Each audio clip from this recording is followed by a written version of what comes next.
Hello everybody, welcome to the stream. We're continuing our Vaike focused Lunatic Plus playthrough. Not really a challenge. Well, I mean, it is challenging in certain points, especially this chapter. This chapter kind of threw me off balance at the end of last stream, plus I was just really tired. This week, the heat streak is continuing, heat stroke, heat wave is continuing. So it's been very hot the last couple days. It's very hot today. I'm just going to have to deal with those pieces of information. Okay, so I did my inventory organization off stream, like I said I was going to do, so you guys don't have to sit here and watch me do it. I forged Hit onto Cordelia's Beast Killer to make this a little bit more consistent. I also gave her a skill tonic, which was really annoying to get. The stupid bandit appeared, the Risen appeared like right on the shop where the skill tonic is sold, and it took like 6 days for me to get him to move. Very frustrating. I also got a Volant Axe while I was just checking the barracks, and I gave Frederick a Strength Tonic because that gives him just enough damage to one-shot the enemies with the Volant Axe, and I can use that to my advantage.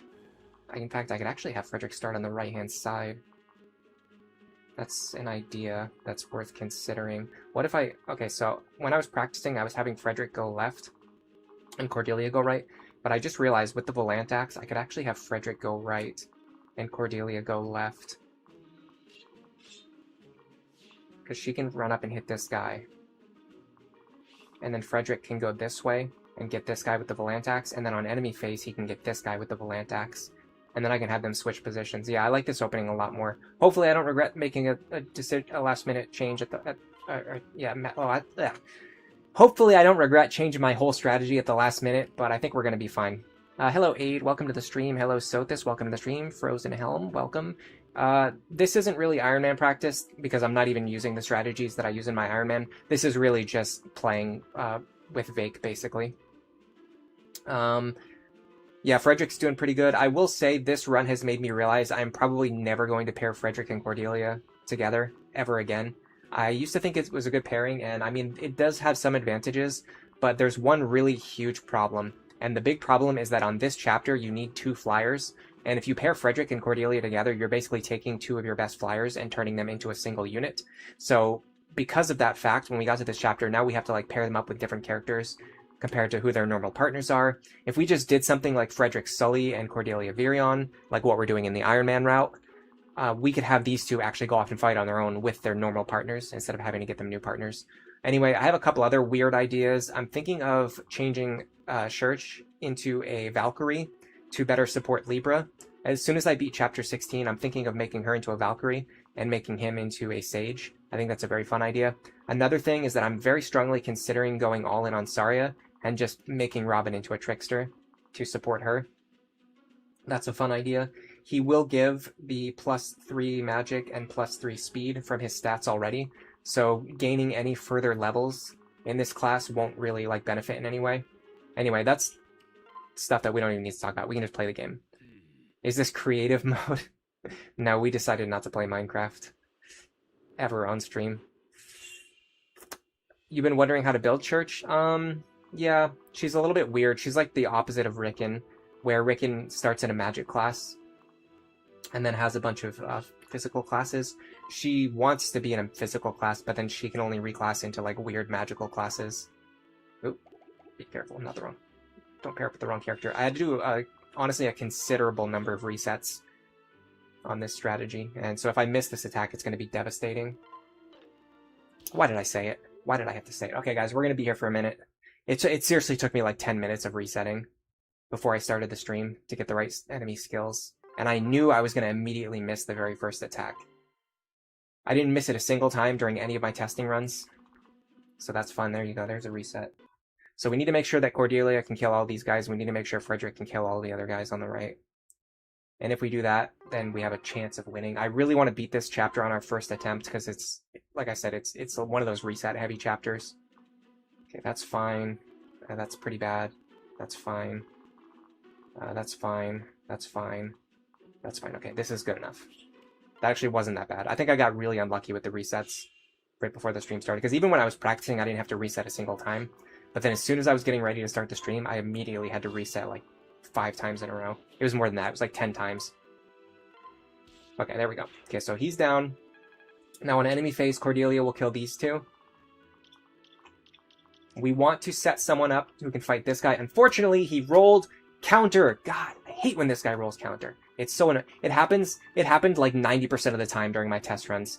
He just keeps rolling counter over and over again, and it's very, very frustrating because it basically slows down our entire strategy. We can still make it work.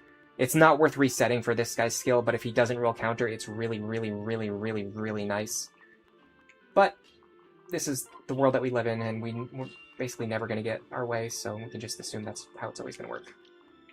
I need to make sure that I stay out of range of these guys. What's going on here? Yeah, so, okay, so I need to actually go into one range with him. Because if I stand here, I'm going to be in range of this guy, and then this guy's going to come after me. And I would much rather he go after Robin, because Robin has considerably more defense. Like, almost 20 points more. So we're going to go into one range. We will have to take a hit.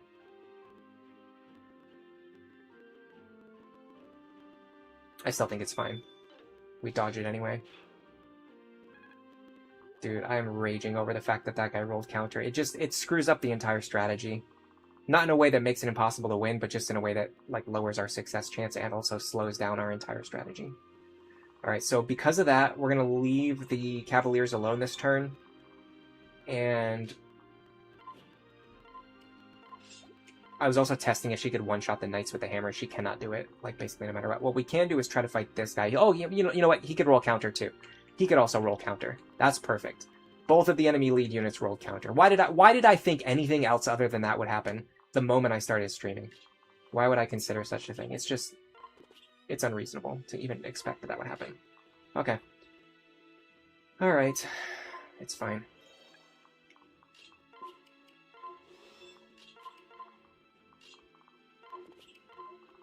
It was just, it was a silly idea. It was a silly idea to begin with. To think that they wouldn't roll counter. Every single enemy that I'd want to enemy phase this turn rolled counter. It's just an observation. I'm probably going to be reading the chat less today and focusing more on the gameplay. Last week was I kind of go, you guys know, I kind of go back and forth. Like, sometimes I spend a lot of time reading and chatting and not focusing on the game very much. And then sometimes I focus pretty heavily on the game and I barely read the chat at all. Last week was one where I was like spent almost the entire stream chatting and I barely played the game. This week is definitely going to be the opposite. I'm going to spend a lot of time, that one scared me. I'm going to spend a lot of time. I could have actually switched to the Beast Killer there by putting the short spear into my inventory. Something to consider if I have to run this again. This stream, I'll be honest, I'm barely gonna be looking at the chat. I'm mostly just gonna be focusing on the game today because I want to beat this chapter and I would like to also beat the Mila tree if I can. And to do that, I really need to focus. Okay, this always goes here.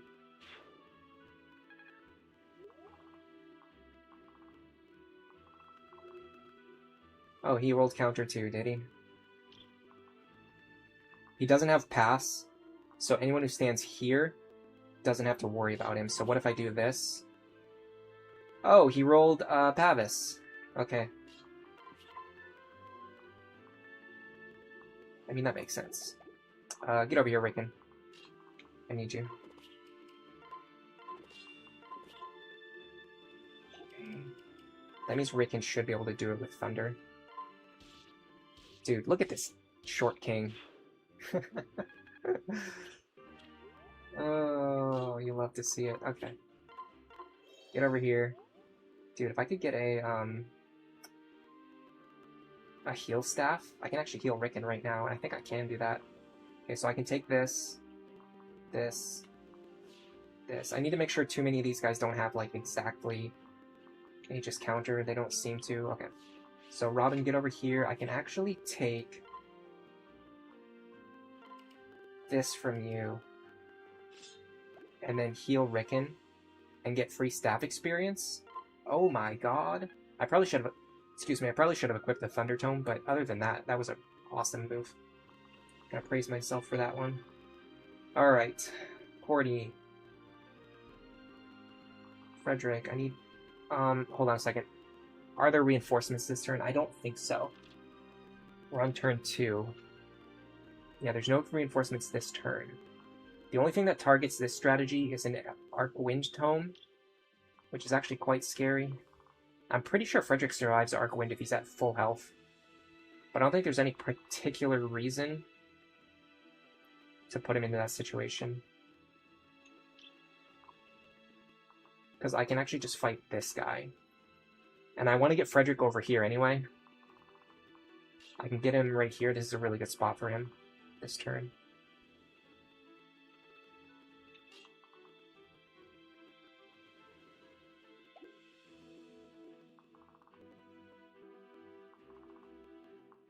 Is there a reason why Sully doesn't work here?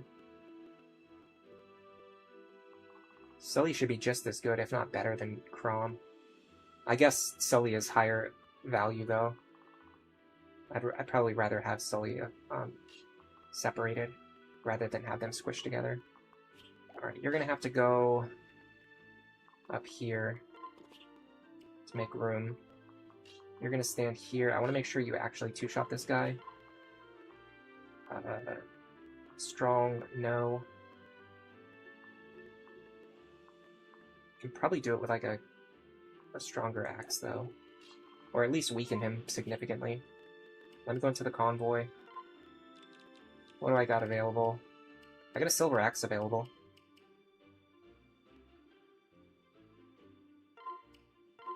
Sure, why not? I'd like to take the Volant axe back into my inventory, I think. Alright. And we're gonna heal your boy.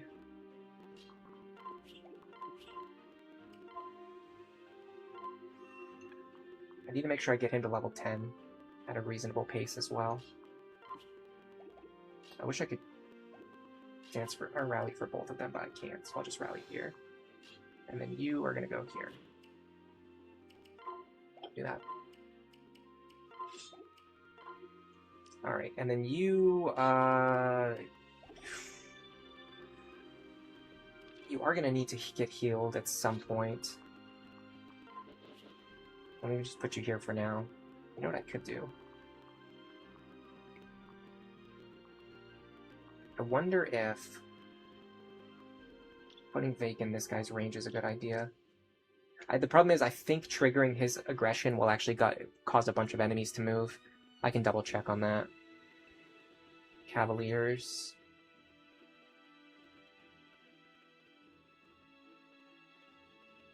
Cavalier with a spear.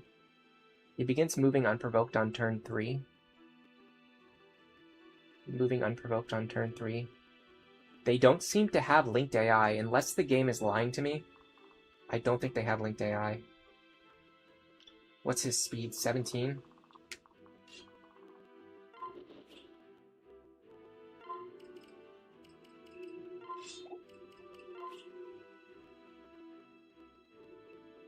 I actually double him without the pair up, which means I can drop Cordelia.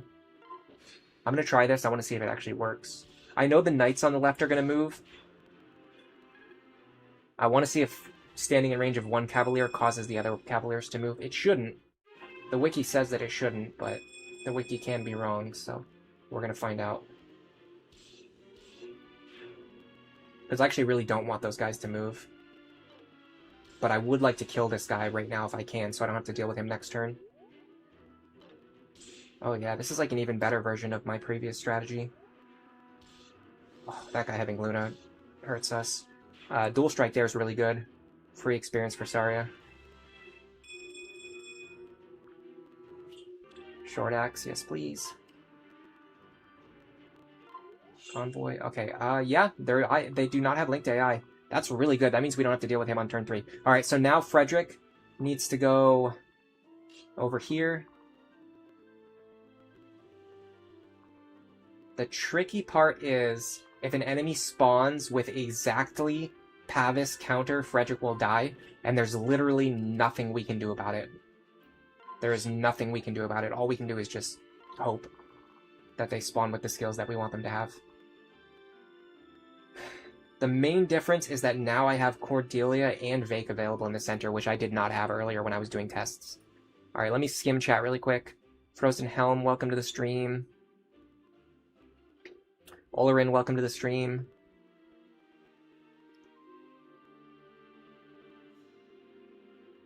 Grandmaster gives magic, speed, and skill. Oh my god, is that true?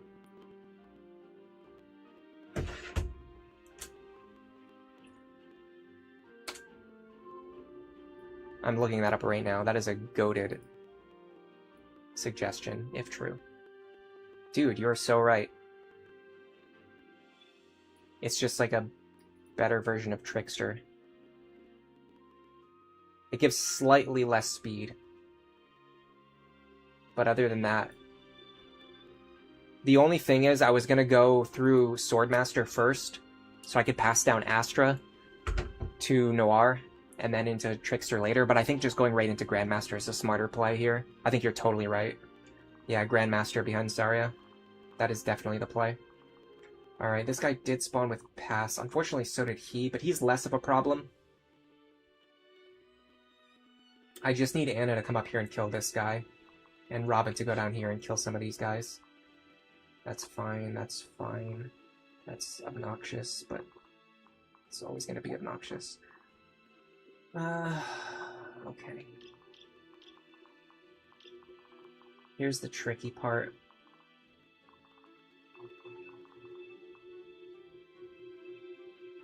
Robin here.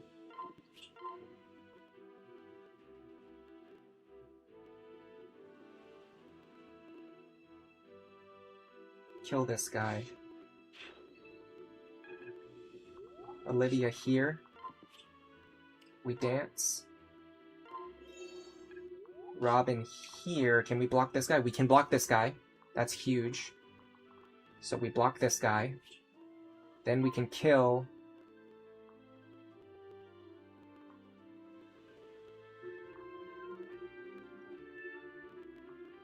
I don't know if it matters which one of these two we kill. Let's not move yet until we know which one of those we want Robin to kill.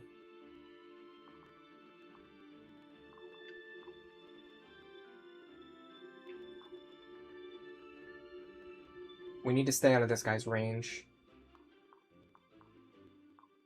So Vaike can stand here. Can I get my Sully pair up? I can.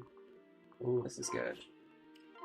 Steel Lance. Or is it better for her to attack with a Javelin and bait in Vaike dual strikes with the hammer? Or not the hammer, sorry. Just like a bronze axe, or even a steel axe. Because we can hit him for 39. He's got a sword equipped, unfortunately. How much does she hit for? Only 24, and it's actually going to be less. Alright, let's do this.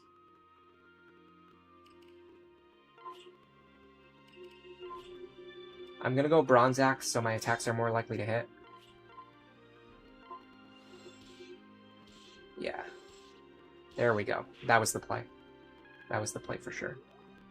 Alright, how much is this guy going to hit me for? Pathetic amount of damage. Actually, nothing.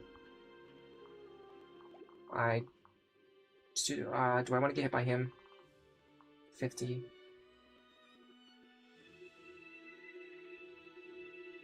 Oh, 50 minus 33. 17 damage. I actually do want to get hit by him. Okay, Robin's going to go here. We're going to kill this guy to make room for everyone else to stand safely. And then we're going to enemy phase these two. I like it. Alright, can Rickon kill you? No. Can Anna kill you? Yes. Can she fight you safely? Yes. Does she want to pair up? Not particularly. Rickon dual strike there would have been nice, though. Can Rickon double you? No. Can Lisa? No. Okay. What about you? We could technically fight you. There's no downside to doing it other than potentially getting killed. 38 damage. He survives. We could do double thunder for 2 crit chances and 2 dual strike chances. Yeah, I like that. This guy's passed though, so I have to be careful. I have to stand here.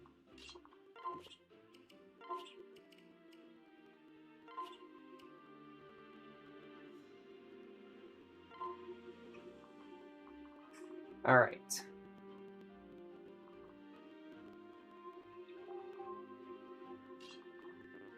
You can go here. Possibilities for next turn. You can go here. Mend her. Okay, for some reason Olivia's in danger. I don't know why she just this.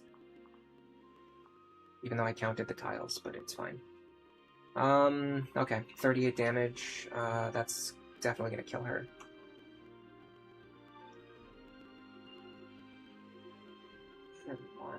No.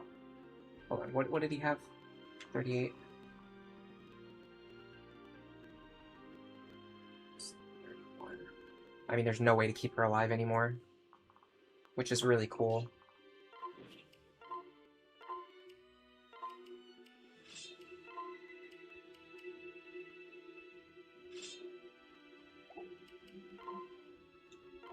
Let's hope she dodges.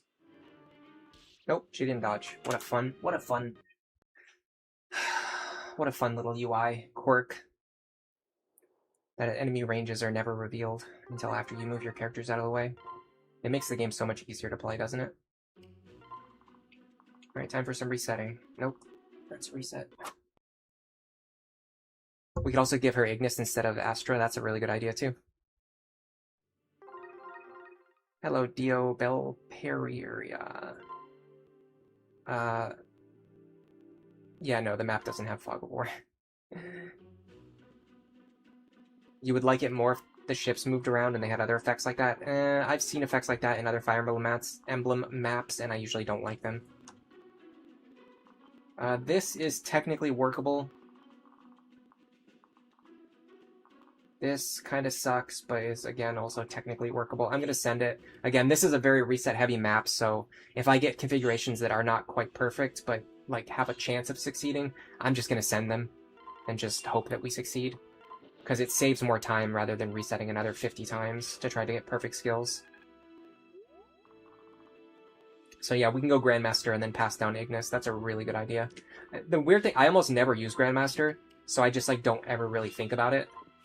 But that's another one of those big, like, oversights in my general strategy that I typically run. Okay, do I want to run Sully here? Because running Sully here would be quite smart. It would be a lot better than running Chrom.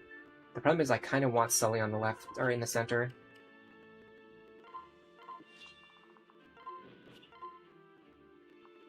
I like how the Volant Axe actually has more accuracy, despite actually having way worse accuracy. That just shows the strength of the weapon triangle. Alright, time to do a little quiz. Who thinks this idiot's gonna roll counter again? Oh, there he did. He got it. What about this guy up here? Did he roll counter again? No. Okay. Actually got one enemy that we can fight, maybe. No, because he overlaps with this guy anyway.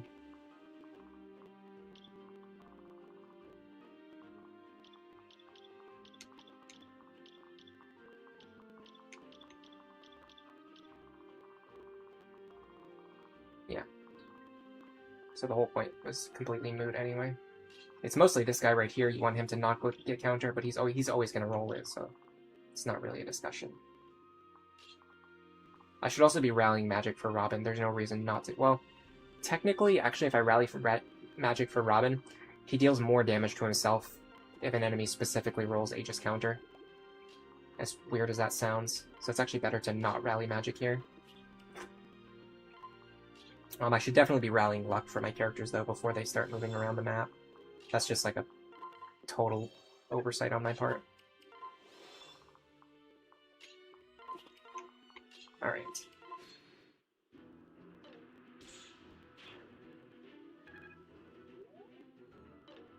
Astra's really good if you can get it onto a sniper, specifically.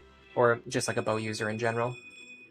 But typically, if you give it to someone, you want them to always be using a bow, which means you want it on a sniper.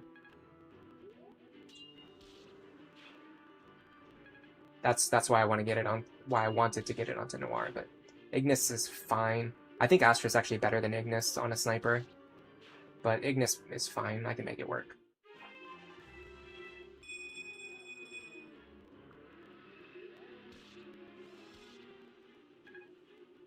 That should be fine. This should... that's a little messy. No, we can still get out of this. We can still bail out of this. Okay, so... The only problem is now we don't have Frederick and Cordelia in the center like we did last time. So this is fine.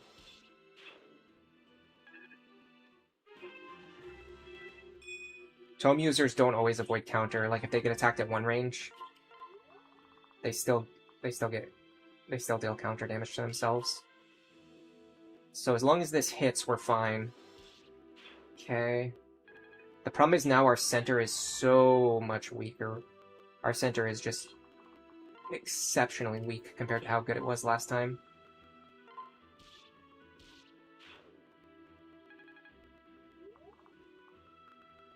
Anna can take this guy out again.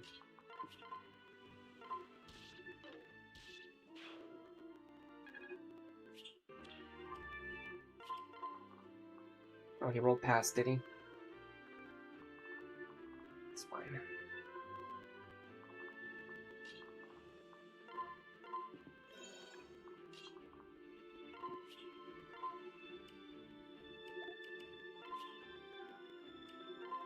I need someone to stand here, but they also need to be able to take an Arc Thunder.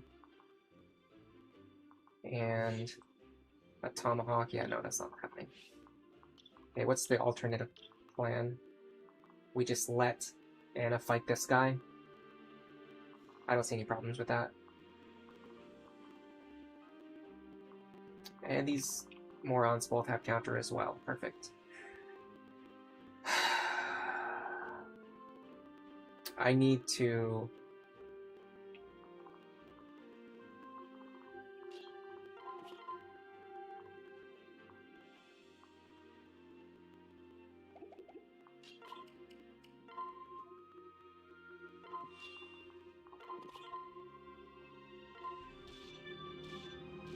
I'm gonna have to do this.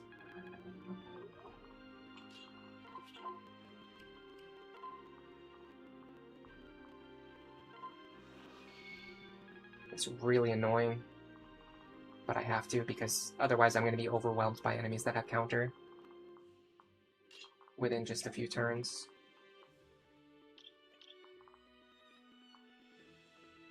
Is there anyone who can fight the spear user?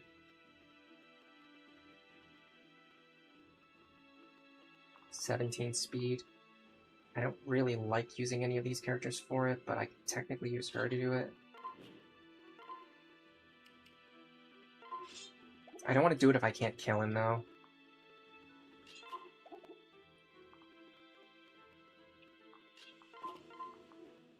I should probably drop you.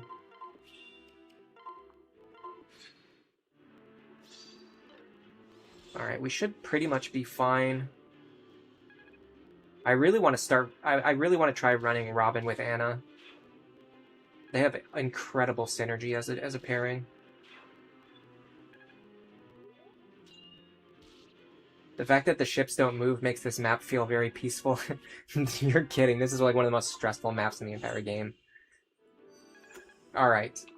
Yeah, okay, we got a couple problems. I need to get Frederick to where Cordelia is, as well as clearing out all of these enemies, as well as the fact that we didn't get rid of this guy last turn, which means we have to deal with him next turn. There's like a million things I have to do. This is bad. Okay, hold on. We don't need to worry about this guy per se. If we're running down and left, we can just ignore this guy. So the next question becomes, how much of this can I clear? While also setting up in the center. While also getting Frederick across the map. I think getting Frederick across the map is going to be the hardest part. We also realized that these squares are a lot more threatened than we thought before. So if we dance for if we dance for Robin, we also have to freaking... There's like a million things I have to do. Alright, new idea.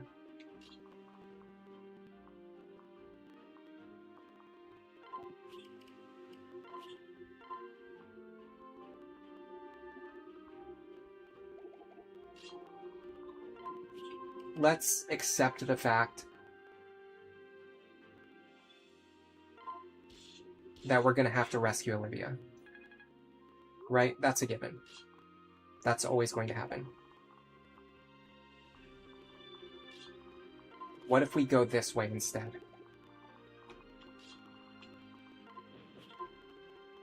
I could take this Arc Wind.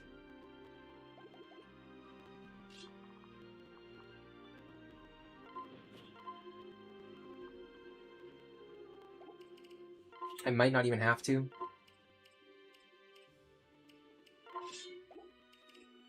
26 damage. 15. 30. We're actually 1 point short of lethal. We have to use the stupid Killing Edge.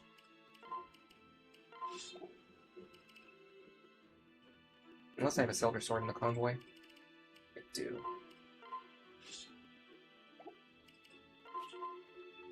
So this is very different from my normal strategy. So we're basically going to be adapting on the fly here. I think the key is that the Pegasus on the bottom left are going to start causing problems for us, but we can kind of play around that, sort of. Alright, so what we want is Robin, like... here. Problem is I also need to get rid of you. Yeah, blocking you and killing you would actually be much better. So I'm going to do this position. It's not quite as good.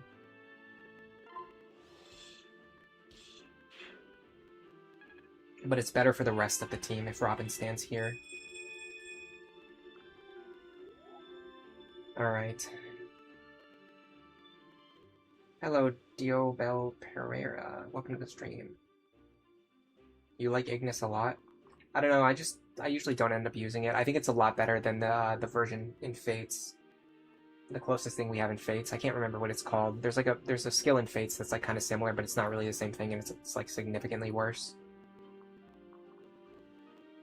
I'm struggling to remember what it is, though. It's actually very difficult to get Cordelia to safety right now. I might need to rescue her, too. God. Never ends, does it?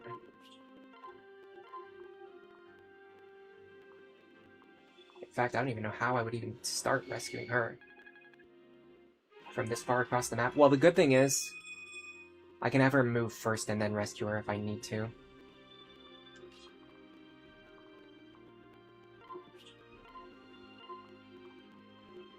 Yeah, we're definitely not reaching her from here. Okay. So, with that in mind...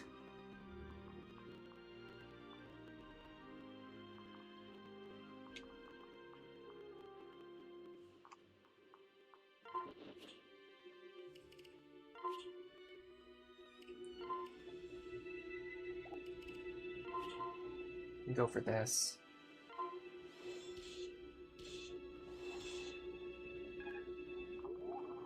And then rescue her. Now this does mean there's going to be Pegasus just flying around the map that I have no control over.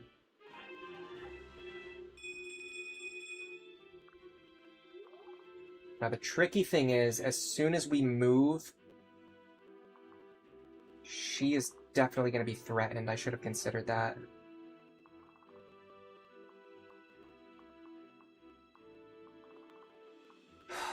This guy also has counter.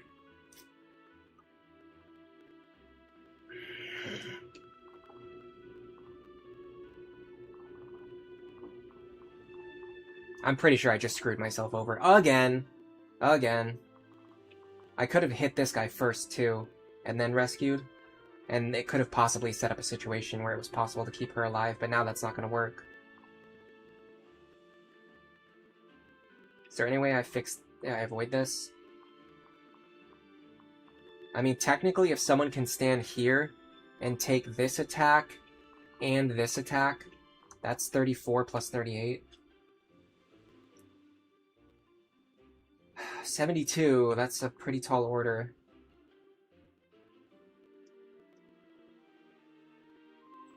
We would need a lot more defense, but it's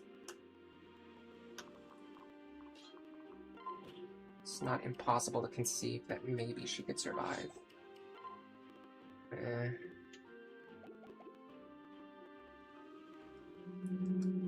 That's a 40.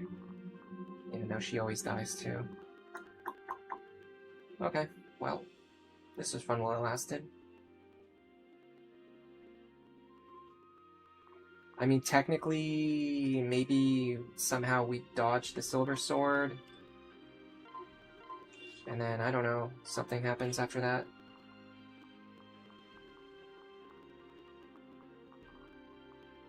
What if we give him a better target?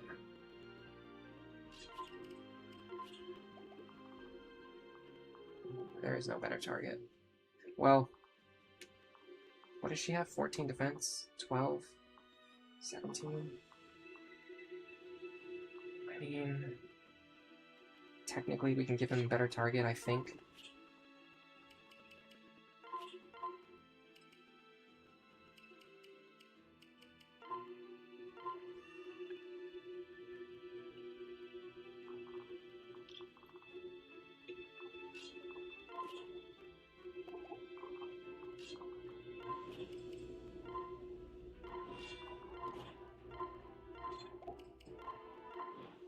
This might work.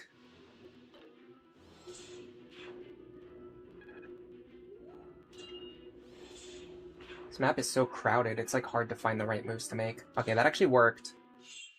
But the problem is now we're just like completely overwhelmed from every side. And there's going to be reinforcements spawning over here, and they're going to run up onto the ship and kill our other units too. Okay, do you see anything with Aegis counter? You.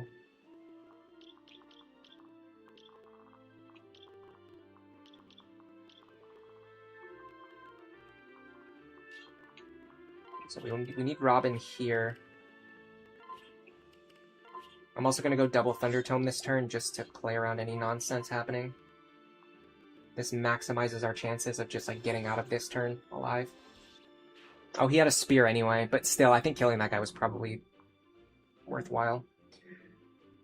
Alright, I got a problem here. I cannot get all these characters to safety, can I? I could use a rescue staff.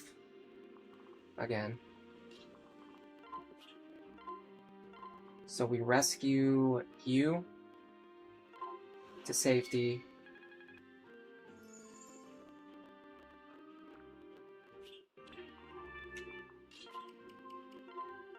You here. Yeah, my only concern is I really, really don't know where these enemies spawn exactly on the right and how far they can reach up the right-hand side. I'm gonna have to go to WOD.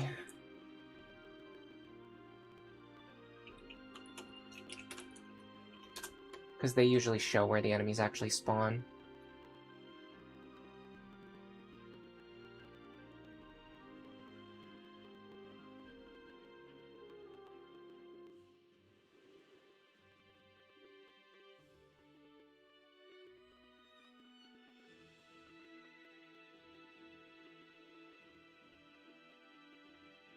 Okay, they spawn here.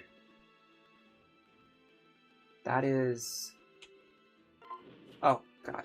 Pressed the wrong button. Thankfully it was at a time when it didn't matter. They spawn...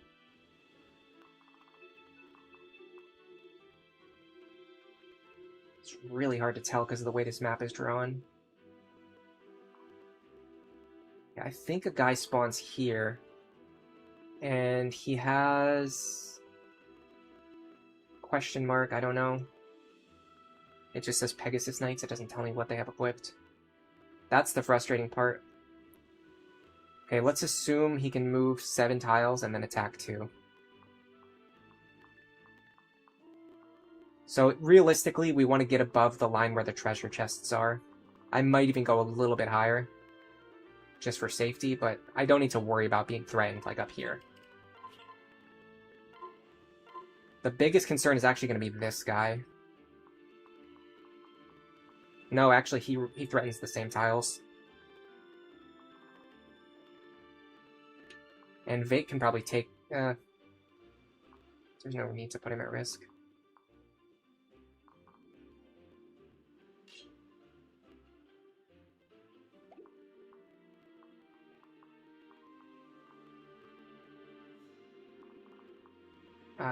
You know what? Let's move these two first.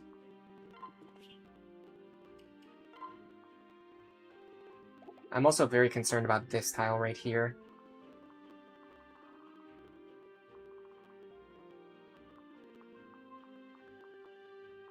Okay, now this tile's safe.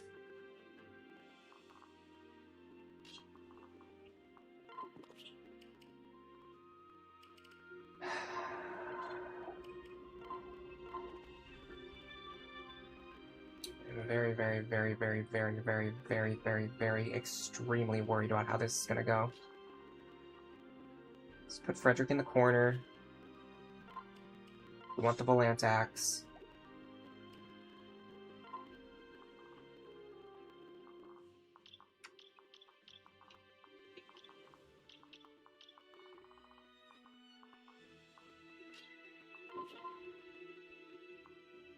We cannot one-shot with the Beast Killer.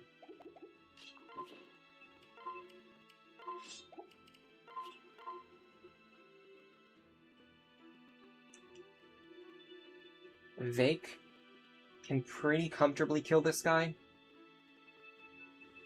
That's for 50. Yeah, Vaike can actually do it.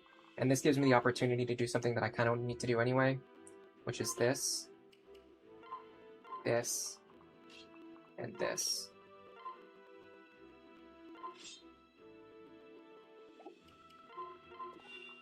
Love to see it. Okay, and then we can dance here.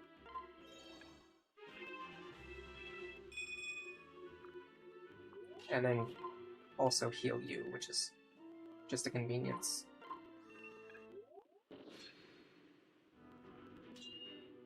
Okay. It's a good start. We selectively removed the one guy who had Aegis counter, so Robin will never deal counter damage to themselves. They'll always either one-shot something, or if they two-shot it, they won't be taking counter damage. Okay. Yeah, Vaike can take that hit, just as predicted. It's scary, but he could actually take it. Now this turn... we will have Pegasus spawning on the top left. So Frederick should clean up this crew.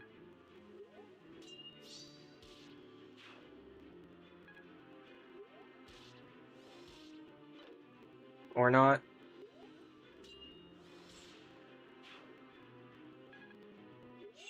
Alright, so now there are going to be Pegasus spawning in the top left. And they also go pretty far.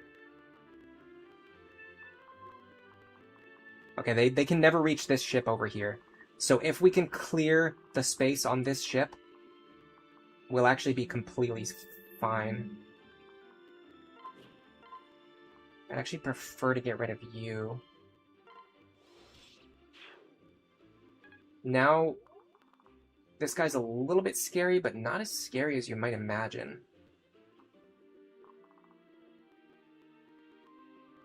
He doesn't have counter. I mean, what is he doing to Vaike? Something less than 3 damage? He probably won't even, or she probably won't even attack Vaike.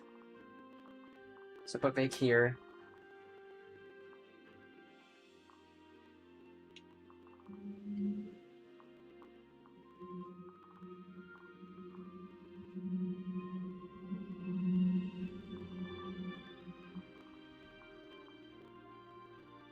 Cordelia is also an option. We don't need to kill him fast, we just need to get experience. So actually, yeah, I think I'll use Cordelia to pull him over.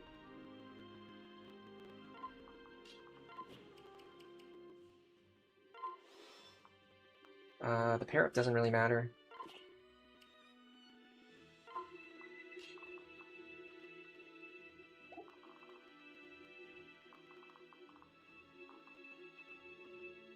So I would like for Robin to be in range of these guys that are about to spawn over here, while also staying in range of these guys right here. So let's go right here. Again, I think the Thunder Tome protects better against shenanigans, so I'm going to go with that configuration. Other than that,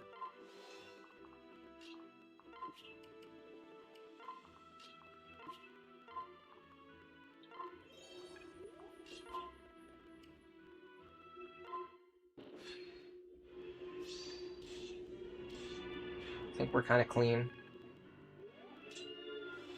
I'm not going to say anything, because if I say it, I'm going to immediately curse the entire run and regret it.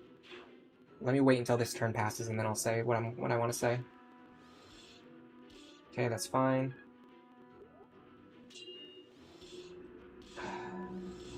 Okay, that's one dodge.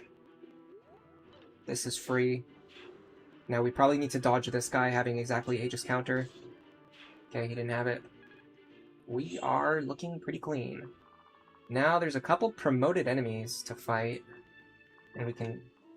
It's a little hard to hand out the experience, but I'd like to get it onto Saria if possible.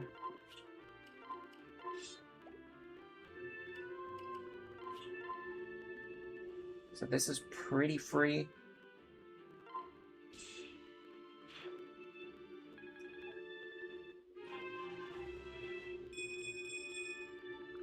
Nicely done. Alright, how about this one?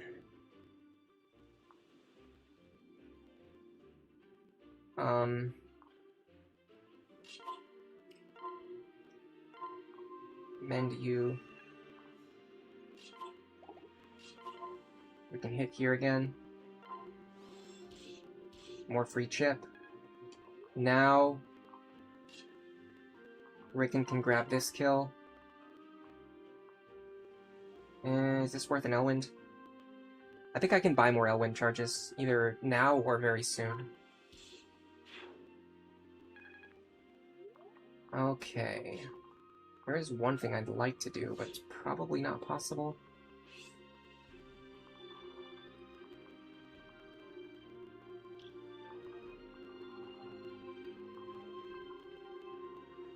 Actually, this might be doable.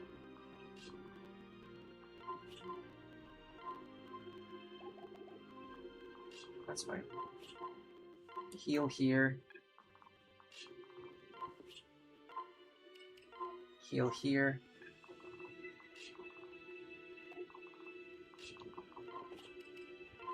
Sully here. Dance here. There's no more reinforcements, so we're pretty much safe.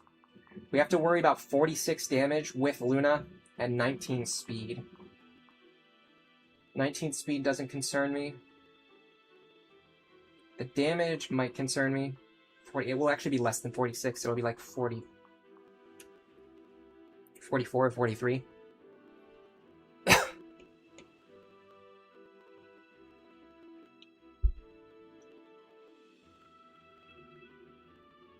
Let's assume it's 46 first. That's still 39 because of Luna Plus. If it was 43, it would still be 30. It actually kills us either way, so it's not worth calculating. Vaike, you get to be in the front. And you get to go over here. Nice miss. Alright. This guy here doesn't have pass, but it's probably almost impossible to slow him down. I have a strong suspicion that we can give some experience to Rickon here.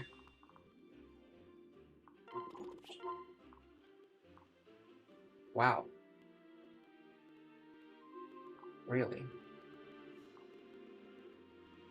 Well, he is a slow character, but I'll take it.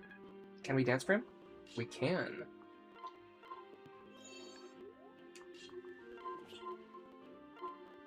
Nice. Crit.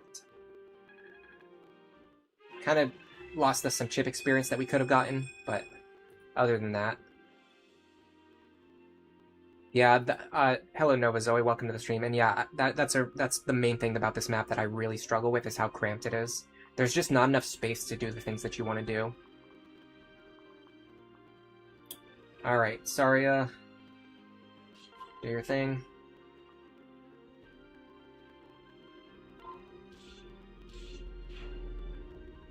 Perfect. Perfect. Now we could technically get a tiny amount of experience onto Robin, but it's probably going to be difficult to do it without accidentally killing the boss. Let's find out. I'm not that concerned about one level at this point on Robin, especially of all characters who already getting very close to their stat caps. I am very interested in getting more experience for this guy, and in fact, I am going to get him a heal staff.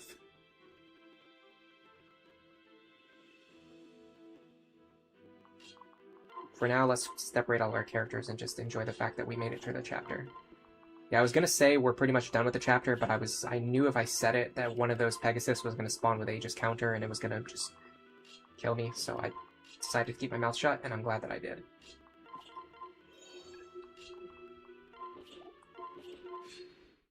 Alright, so here's what we need to do. You here, go into the convoy, grab a heal staff. Heal staffs are better for training. Using 2 heal staffs is both cheaper and gives more experience than using 1 mend staff. The only reason to use the mend staff is if you need a lot of healing right now immediately, and you can't wait for whatever reason. Alright, is there any chance that Robin hits this guy and then, like, doesn't kill him? Unfortunately, no. We're probably going to have to throw away 94 experience.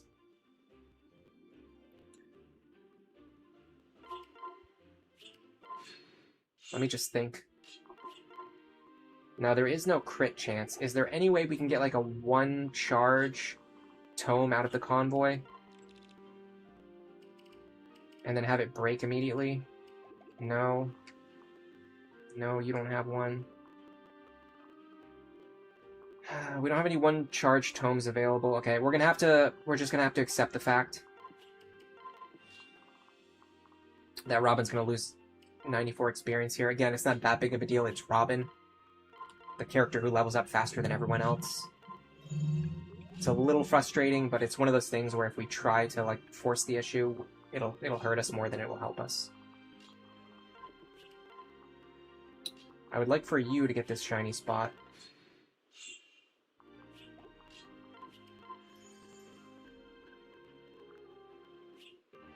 Weapon proficiency, it's not the worst thing in the world. That's for Robin. We can actually grab it out of the convoy immediately, which is cool.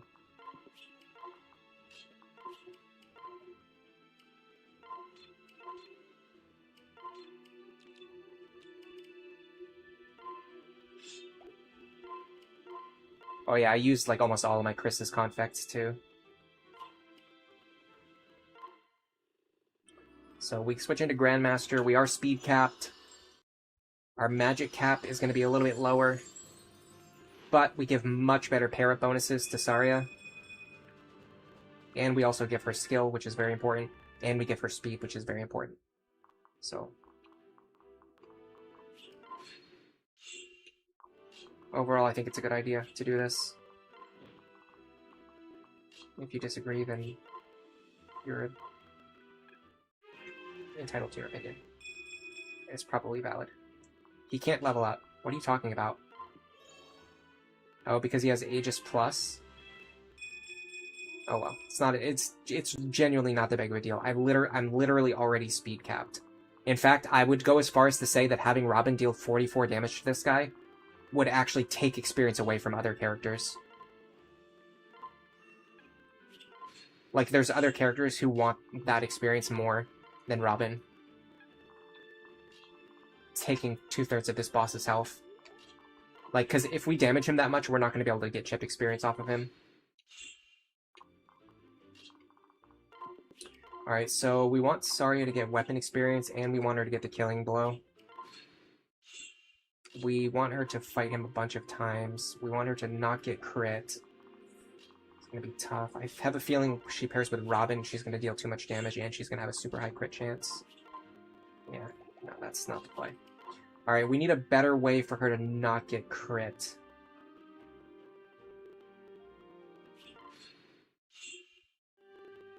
Rally Luck.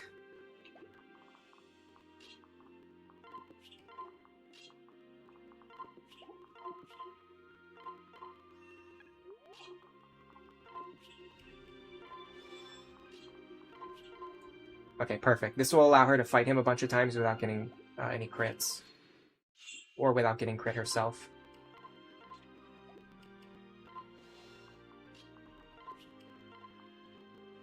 Start moving my other characters over, too.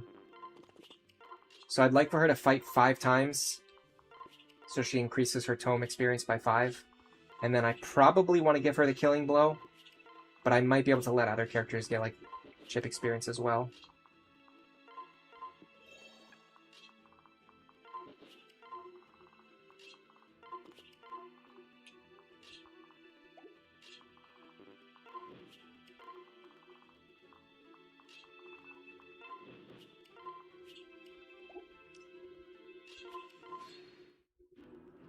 There's an air carrier off-screen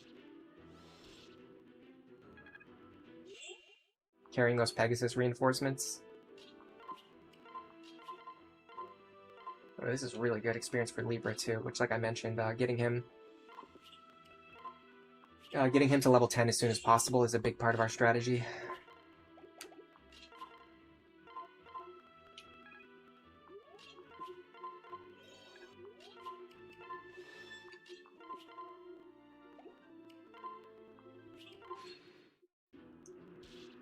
It's 94 experience, but it's 94 of experience doesn't exist in a vacuum, right? It's 94 of Robin's experience. Robin, who already has capped stats, and who is going to level up faster than every other character on my team. Whereas, if I had done that, Saria wouldn't be able to fight this guy 5 times, which means she wouldn't be able to get 5 points of weapon experience. She wouldn't be able to get 5 ticks of chip experience. Like, I honestly think it's infinitely more valuable to have Saria do this, rather than have Robin get a couple of stats before changing class. I also think that using a second seal on an odd-numbered level is slightly better, but I could be misremembering. It could be the other way around. I mean, the ultimate point is that it really does not matter. That's kind of the whole point. Okay, this should be number 3.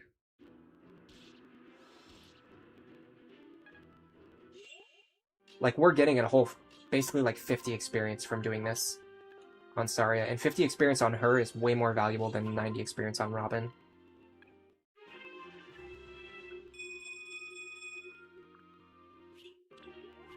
Especially because we're planning to use her as a lead unit moving forward.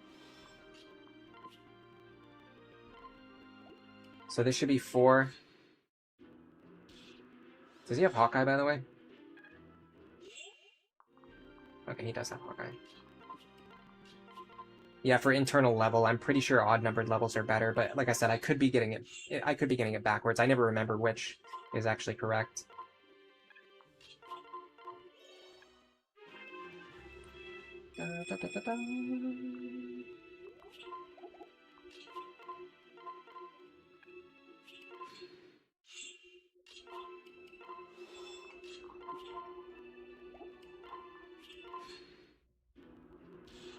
Alright, that's the last time we absolutely quote-unquote need to fight him, like for chip experience purposes. We won't get weapon experience anymore. We do actually still get regular chip experience though, but I don't think it's worth the amount of time and effort it takes to like farm additional hits at this point in the game. Like, we could probably get like another 30 experience from him on Saria, but I'm not budgeting to that extreme of a level.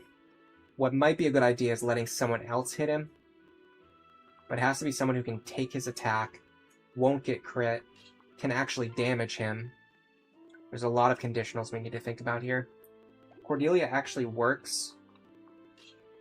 And she can have Frederick dual strike with her. Problem is, we're using an expensive forged tome and we're not getting weapon experience, so I don't think that's the play.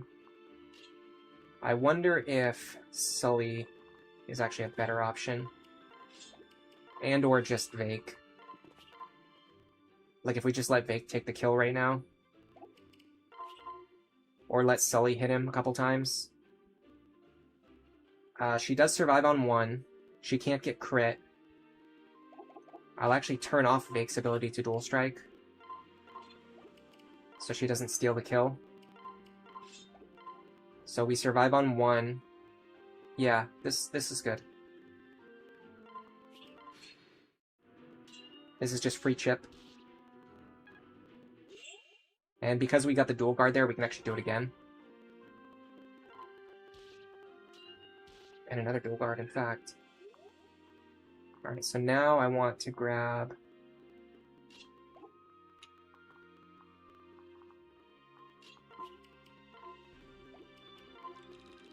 Get my items back out of the convoy. And pair back up with you.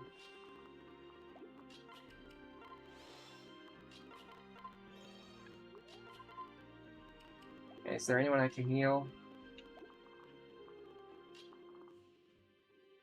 Yeah.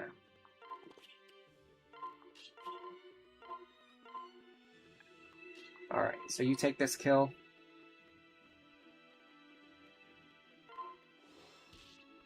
Nice. Awesome. And a free Master Seal.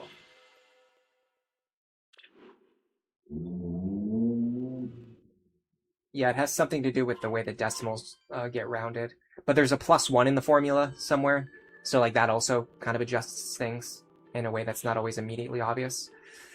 Okay, we want to get this chapter beaten as soon as possible, but I don't think we have the strength to do it. This chapter, not that important. This one actually has enemies very close to the same level as the ones we just fought, so this could be a good opportunity to get experience from Dueling Grounds. This is one of the really big advantages of using Sully, is you get Dueling Grounds unlocked, and you can do it right before doing the Mila Tree, or even before doing Valm Harbor. You might want to consider that. Let's buy some rescue stabs before an enemy inevitably shows up here and blocks this tile. You know they're going to do it.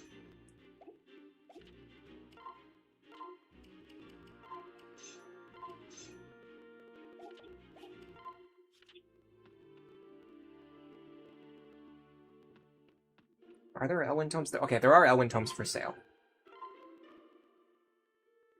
Hello, TVP. Welcome to the stream. You just got here and you're wondering why Robin is a Grandmaster. It's for the pair-up bonuses.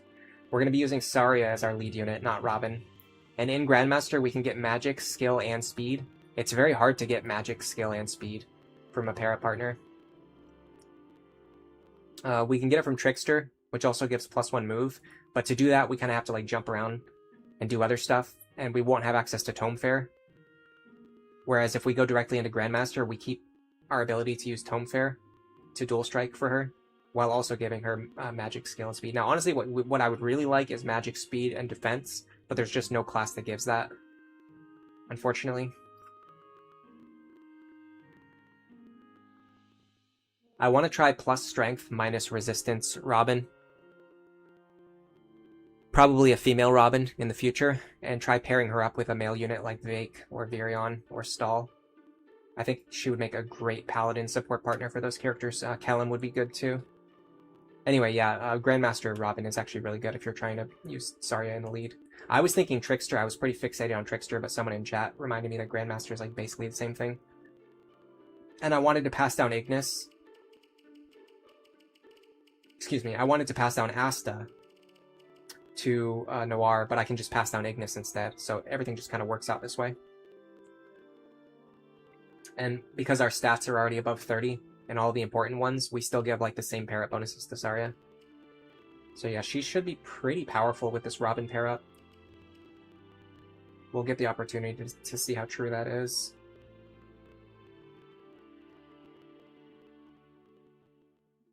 Don't think there's any reason to grind our sword rank.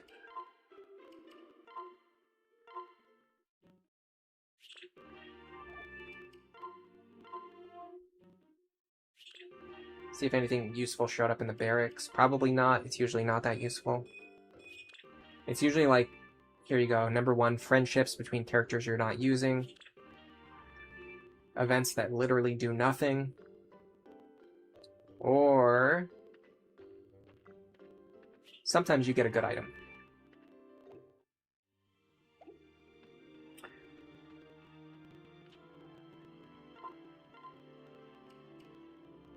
Because we're trying to train Saria, I actually think doing Dueling Grounds first is a smarter play.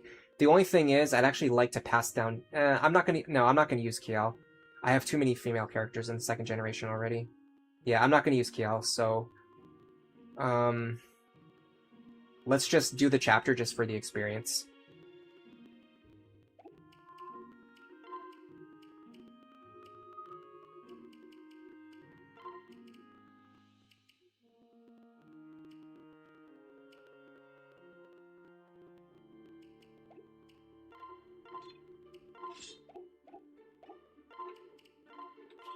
Particularly on the characters that we're trying to train.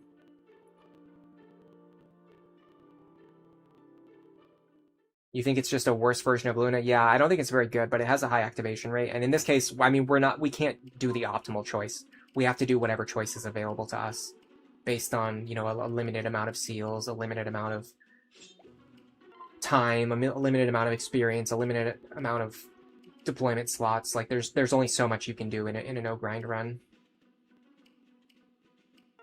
I need to make sure that Olivia is unequipped by default.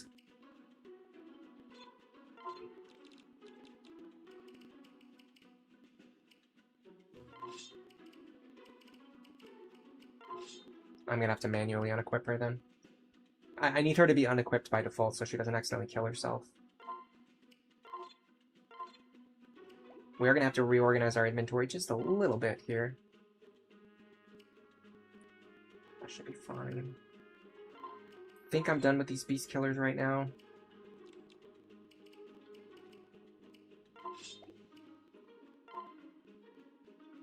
Iron Axe. I'd like a hammer if I can get one.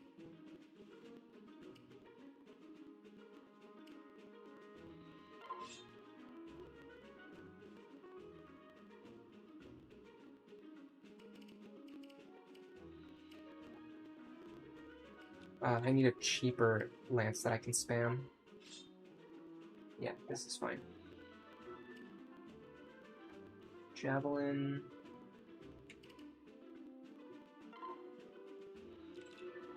He needs a silver axe for sure. And I'm not going to be able to get him a hammer because I need them in the hands of the other characters. That should be fine.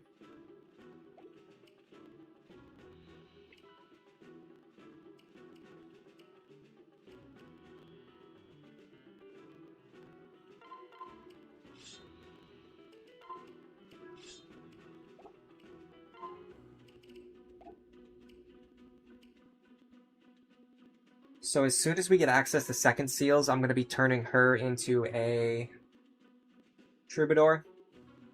And with that in mind, she does not need the hammer. I just realized it's better if Vaike has it. And I'm going to be turning Libra into a sage, so we need to get him to level 10, which he's actually very close now. I should buy more Elwyn tomes. It's actually not that much more powerful than Thunder, though.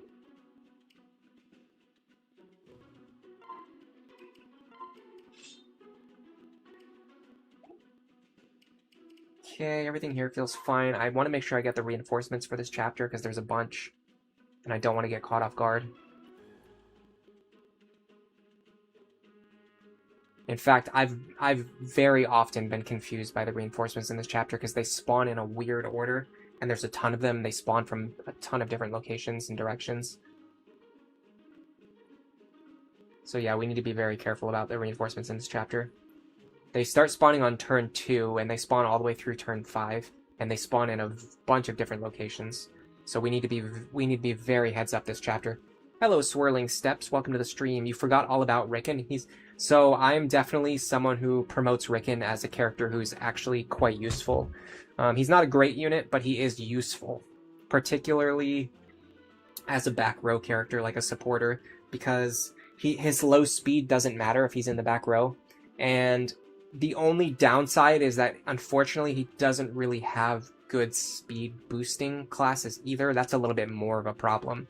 Like, ideally, you would want him in the back row so that his low speed doesn't matter, but you would also want him to be boosting his partner's speed, which is like the one thing that he just can't do. So in a sense, he's kind of like a worse version of Henry that you have to train. It's not to get more staff users, it's to boost Libra's performance. We're going to make him into a super fast, super deadly Sage. Hello, Shiner. Welcome to the stream. Yes, or Shinari. Welcome to the stream. Yes, I'm live right now. Hello, our Sanctum. Welcome to the stream. But Bush Ranger, welcome to the stream. The reason Rickon is in Dark Knight is so that Lisa gets +1 movement and some extra defense too, compared to Sage, where all she would get is magic. No, well, yes, Henry can give a speed boost if you get him into Trickster. Rickon doesn't have access to Trickster, so he's just like worse than it. Because, like, realistically, if you're going to be using a magic male pair-up character, you want them in Trickster, right? So Henry has Trickster, Rickon does not. And also Henry has Hex and Anathema, Rickon does not. So there's just a lot of reasons why Henry is just better in that role. Henry is so good. We should absolutely be using Henry here instead of Rickon, but it is what it is. Yeah, he can also do Barbarian if you want to pair him up with a physical character. If you want to do, like, Henry, I don't know, Sully or something, you could just switch him over to Barbarian. You're doing your first ever Lunatic Plus playthrough yourself, and my videos helped you beat the first 5 levels. After that, you just started using the DLC. It is what it is, honestly. I think there's no problem with using the DLC if that's how people want to play. I actually think it's a good idea to use it your first time, just because there's less frustration with, like, dealing with the inflated enemy stats, and then later on, like, once you understand, like, you have to actually beat the game on Lunatic Plus at least one time in order to, like, fully understand it. Then you can start worrying about playing on no grind. Alright, because I'm not in a super plannable mood right now, what I'm going to do is I'm going to put all my important characters in front, and I'm just going to hit start the battle. You want to do Rick and Pan? I mean, she can do Trickster. That's an idea. So Pan into Thief, into Trickster. I think she can even do... Can she do Swordmaster? I'm leaning no. Let me check her class set. Okay, she can't do Swordmaster, but she can do Trickster. So she can do... I mean, Trickster's good enough to, like, help Rickon, but the problem is Rickon is legitimately... He's so slow that he needs a speed pair-up just to not get doubled. Like, our Rickon has been very lucky. He's very speed blessed, and he still only has 14 speed. Compared to my other characters, like, my other slow characters have 18 speed. Rickon is below that. He's like he's a speed tier below the other slow characters. He's very, very, very slow, my friends. That's something you have to be aware of with Rickon. You have to use him in a very smart, very specific way. Alright, I have one idea.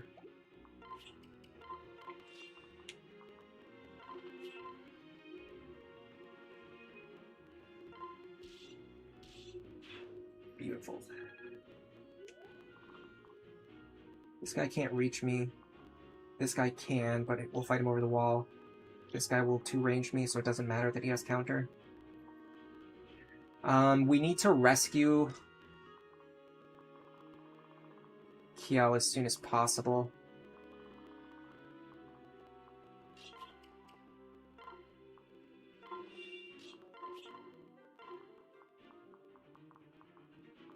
That's a bad sign. What's our range? 13. That's not that far.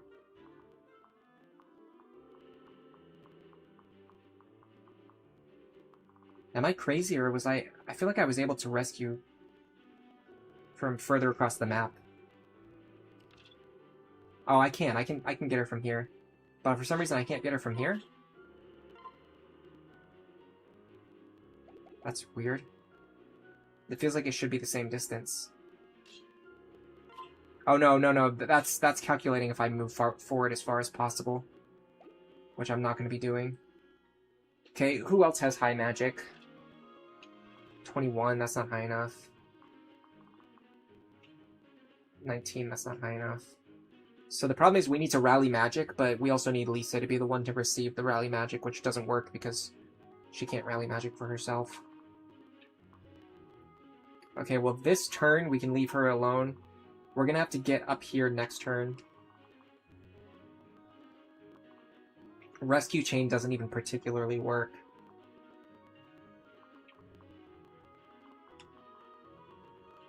I'd like to try something similar on the left. I think Vaike can hold that position.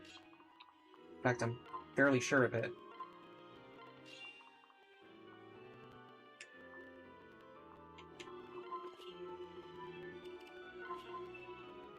Only issue is, because this clown had to roll with exactly Pavis Plus, it's going to be harder to kill him.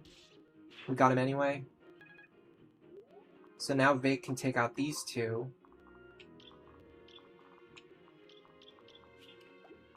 Do that. Alright, I'm going to start highlighting all the enemies. I think rescuing Kiel is going to be very difficult for some reason. My magic is just way too low. I could come back later, but I particularly would like to do this right now, if possible.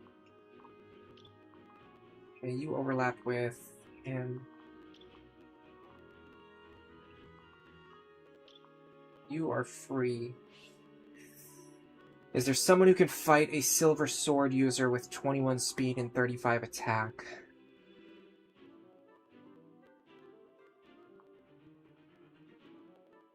Yes, you can.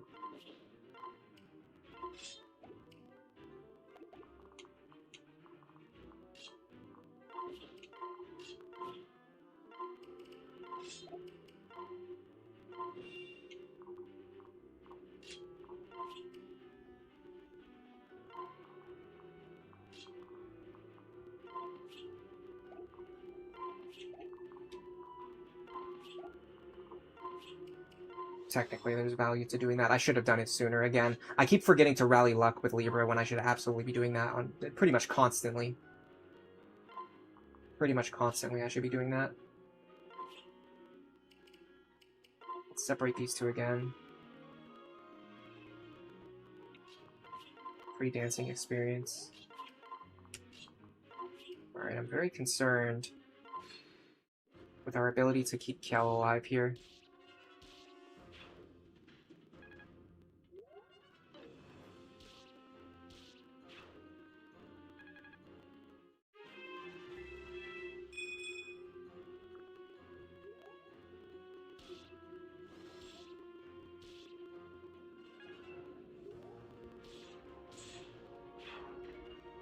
Did I not use a magic tonic? No. I'll use one if I have to. No, I'm not building Kiel. I'm just here to get free experience on Saria. Okay. Are you the only one threatening her this turn? The problem is I think reinforcements start appearing right now. Yeah, they do. They don't appear up here though, so if I keep her, if I ignore her for one... So if I have to ignore her for one more turn, I can. The enemies are going to be appearing from... I don't know. Middle Western. What does Middle Western mean?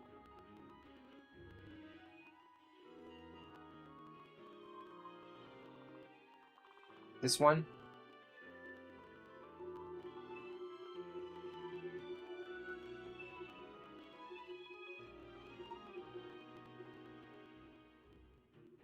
So a mercenary from here, a knight from here, they don't concern me. An archer from here might reach me if I'm not careful. And a dark mage from here might reach me if I'm not careful. Is there any way we're clearing all of these enemies? Honestly, it actually seems kind of doable. I have at least 1, 2, 3, 4... And now we're actually cutting it close. Okay, these guys don't have pass. That's important information, somehow.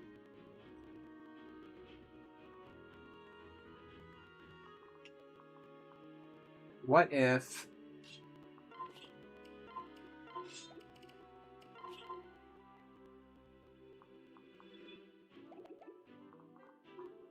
you want a magical person to attack you?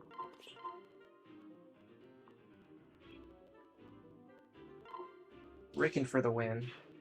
This is another reason why Rickon is good. You can just use him for stuff like that. Again, his speed doesn't matter if that's all he's doing. Either chipping or finishing off a weakened enemy. This guy's going to be very annoying to kill.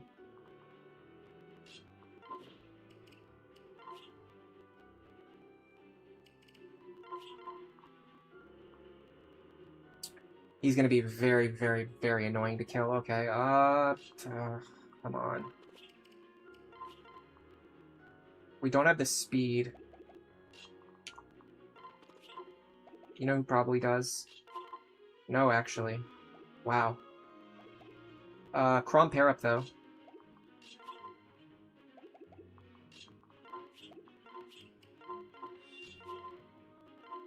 This is huge because it moves the characters out of the way and allows Robin and Saria to attack.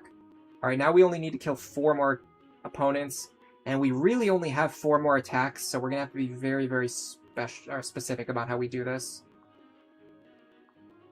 Especially with this guy and this guy both having Aegis Plus.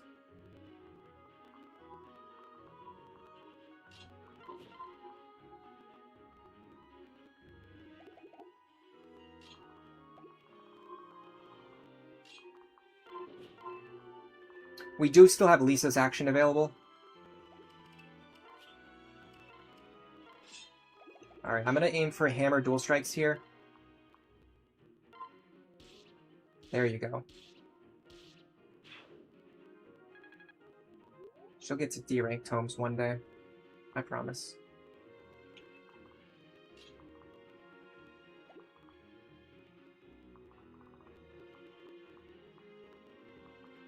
Okay, there's no way we enemy phase that guy. Is there a reason why I don't have the hammer that I said I was going to get? I know the reason. It's because I'm an idiot. But is there a better reason than that? Of course not. She doesn't even have it. I put it in the convoy and then I just didn't give it to Vaike. Okay, sure.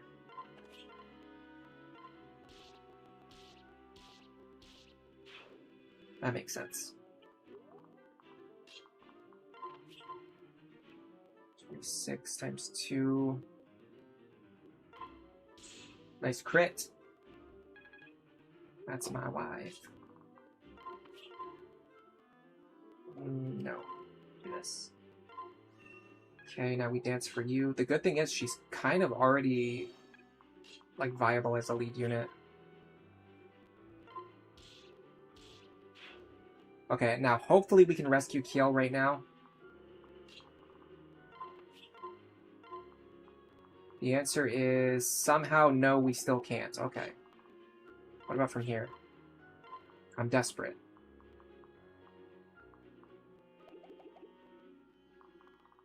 Incredible. Honestly, incredible. Alright, fine. I'll just heal somebody.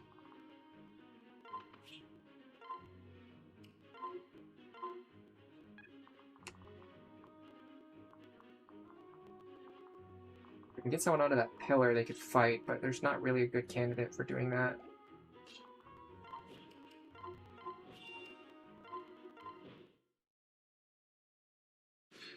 And my understanding of the staircases was correct. Oh, perfect! He rolled the exact skill he needed. The exact one. Isn't that phenomenal news?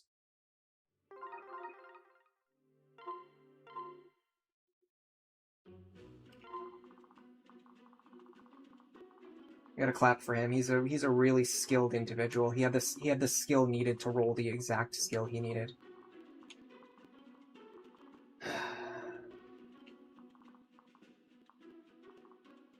Not everyone can do that. Not everybody has that level of technical ability and finesse required to always get lucky and have exactly what you need to screw over the player every single time.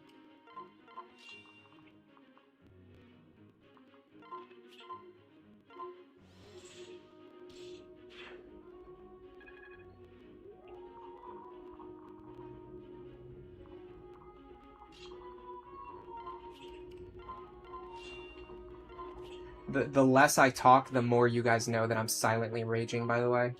Just in case you weren't aware. Now you know.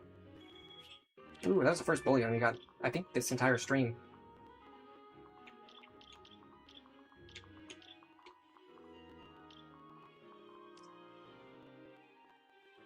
We can actually move forward a little bit if we want to. Is there any way Lisa or Rickon fights him? Yeah, actually.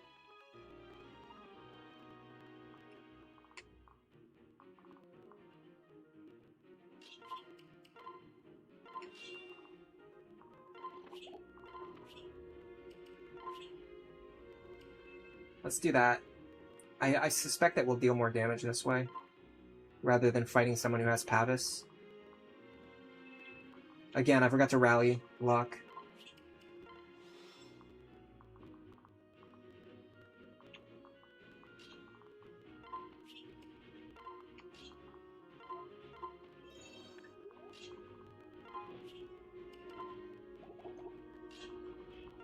Doesn't really matter where my other characters go, does it? No.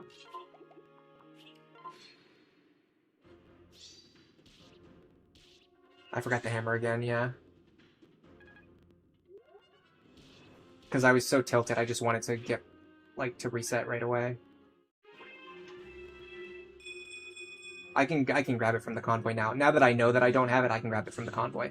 The problem last time is that I didn't realize that he didn't have it.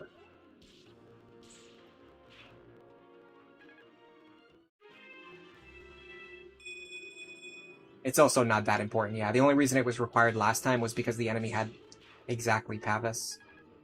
Or exactly counter, I don't remember which one. Oh, perfect. Wonderful.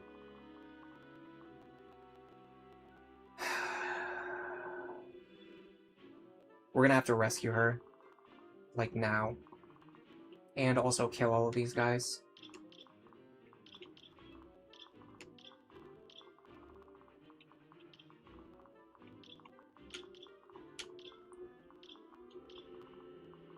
The good thing is we have one less enemy to worry about, and Lisa is also further in the lead.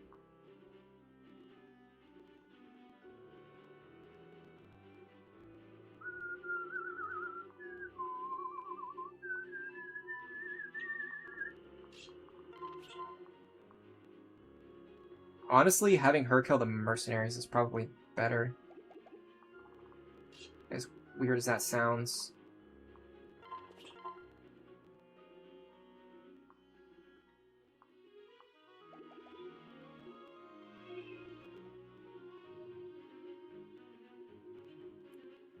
Because we don't really have characters fast enough to fight them.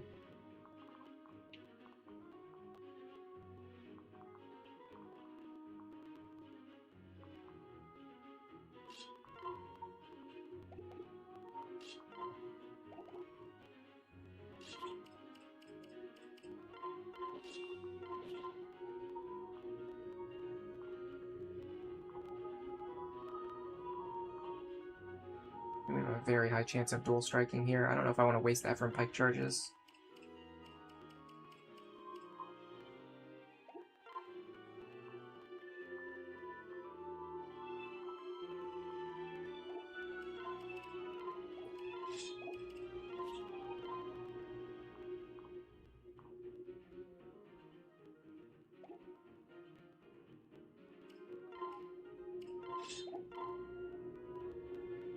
It's 10 damage. 36 plus 10 won't be enough.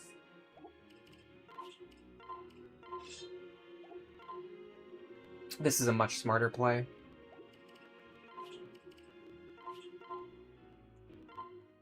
Yeah, that's the better version. And it even gets experience onto the character who wants it more.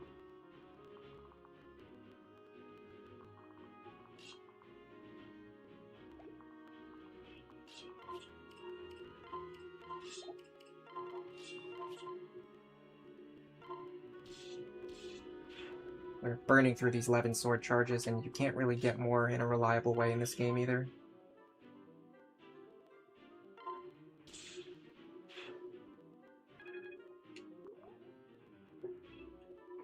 How do we get the hammer into Vake's hands?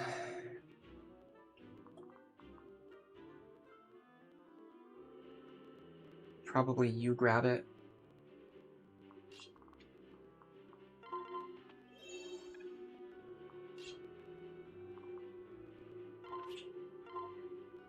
Or Vaike kills this guy. Is that tenable?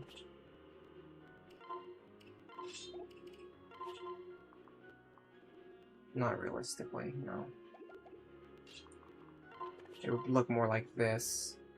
But that's fairly unlikely to work.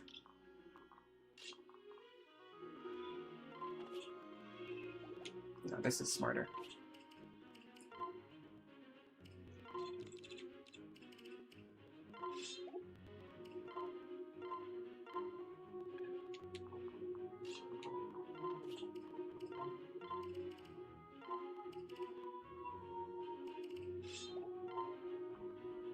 That does not one-shot. Okay, we're in a lot of trouble. If I dodge this, I'm fine. I mean, not fine, but I survive.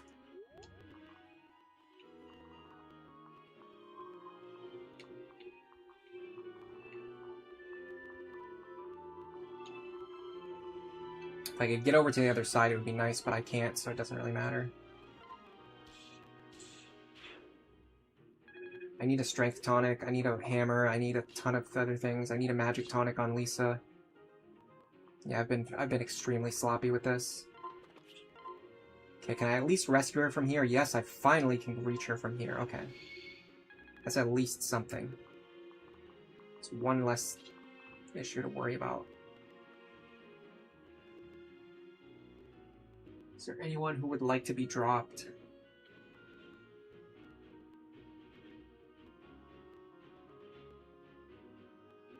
Not particularly. I mean, sort of prom.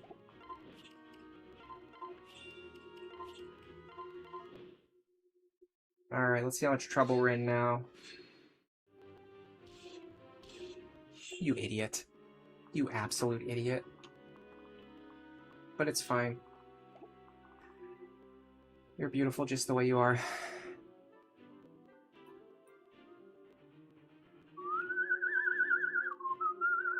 Yeah, I'm really good at whistling. Was I whistling earlier? I probably was doing it without even thinking.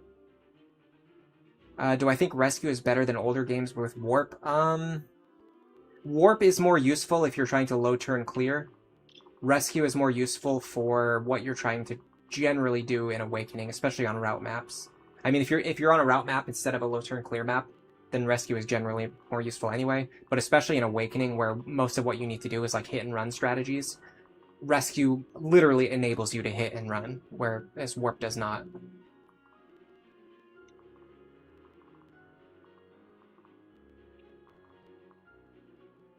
The whistling sounds even better than the carrots. Really, I didn't know my whistling was that impressive.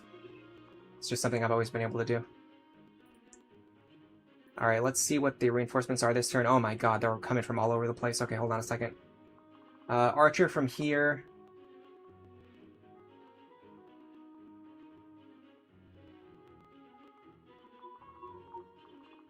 A knight from here. A dark mage from here.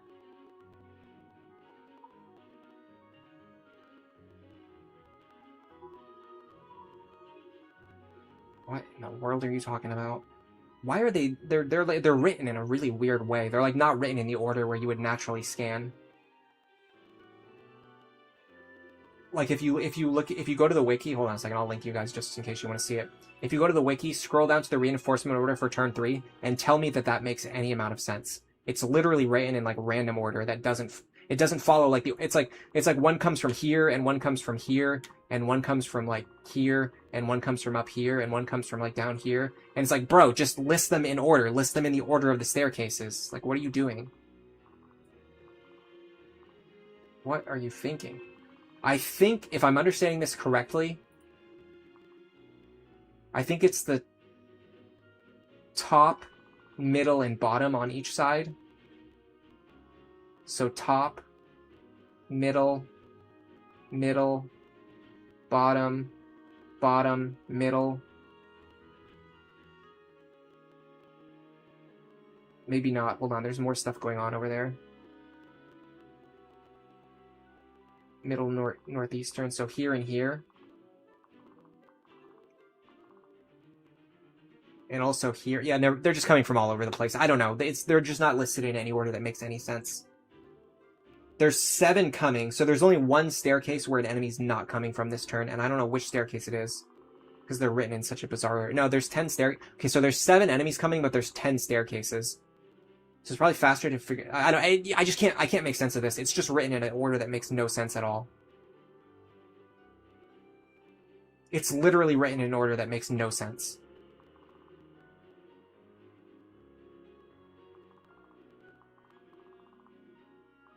If you're ever wondering where the word nonsense comes from, it was actually invented after someone saw the wiki entry for the turn 3 reinforcements on this chapter, and it made no sense. And then they went back in time and they invented the word nonsense.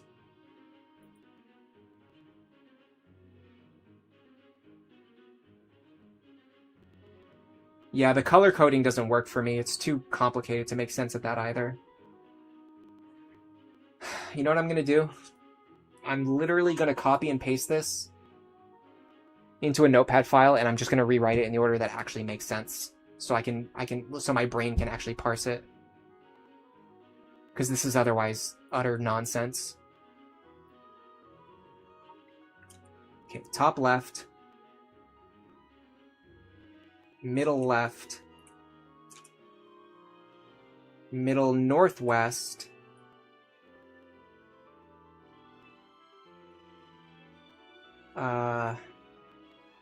middle northeast, middle east, southeast, and then furthest south. Okay.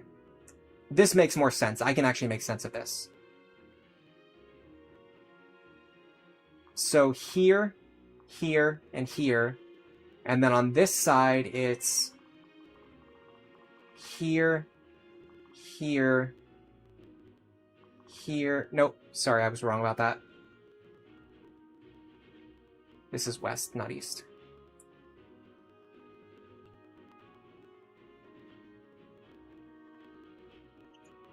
So it's actually here, here, here, and then here. So there's nothing coming from this staircase. And then on this side, it's here, here, and then here. And again, nothing coming from this staircase. This right here is a mercenary. I don't want to enemy face him. This is a dark mage with Nosferatu. I can enemy face him. How much speed does he have? He has in the realm of maybe 15 speed. If I'm looking at the right table, which is hard to tell because it's not sorted correctly. No, it's 12 speed. So I only need a character with 16 speed to block him. 16 is a pretty easy benchmark to hit. So what we can do is this. 1, 2, 3, 4, 5, here, here. Okay.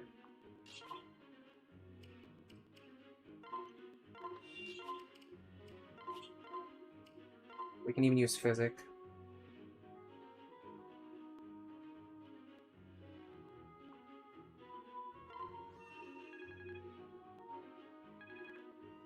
So there's nothing coming from here, which means we can have Saria stand here.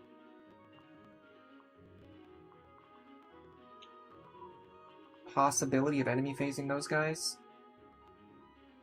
We could probably even get away with this. Because then we just need someone to kill the Dark Mage.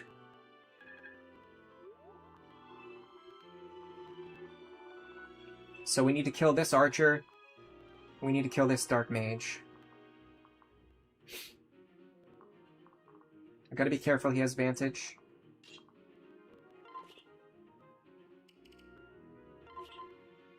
Really? Okay, it's not gonna work. You. Vent him. Gotta be very careful, because if this guy spawns with... Oh no, nothing's spawning from there. Nothing's spawning from there. So we're totally safe here. It's gonna hit me pretty hard, but I'll be fine. I'll dodge it anyway, like a pro. One thing I have to be careful of is that I actually need to get Crom up there somehow.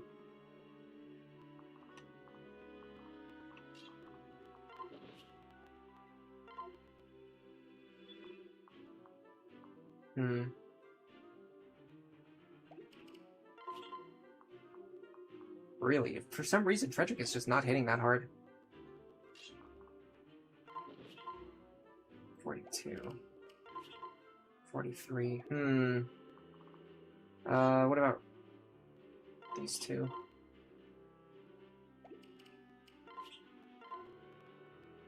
We can get their health low enough. Possibly even dual strike. No, you're not going to dual strike. Don't say that.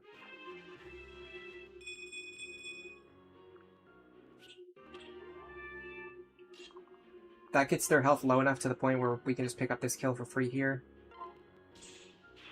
Okay. So far, so good. We're a little bit weak in terms of like every character in our party has low health. Other than that, we're doing okay.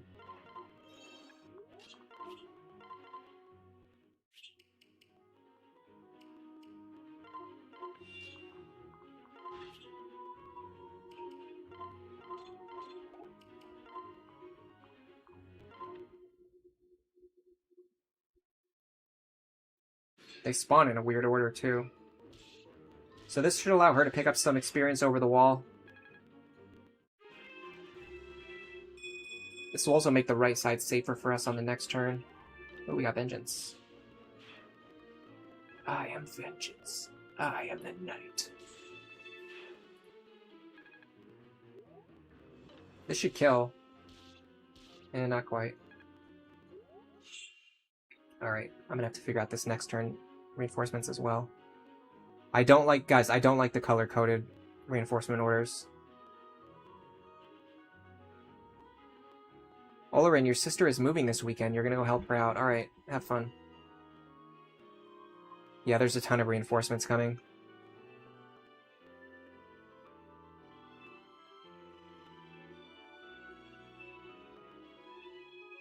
I'm going into my villain arc. What is villainous about not liking the color coding reinforcement order?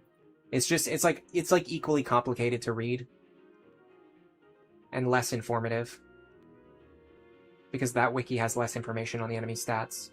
All right, this turn is going to be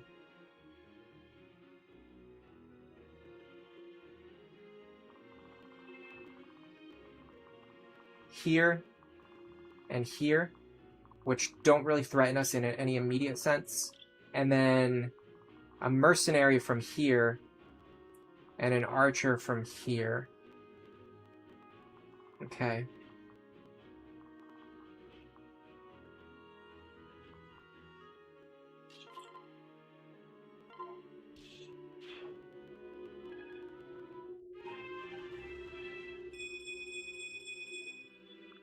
This should be manageable. I'm wondering if someone other than Vaike can go here. The problem is my other good characters are all flyers. Well, actually not particularly, or not necessarily true. Okay, so the big issue here is that she can't actually secure the kill. Honestly, neither can Vaike.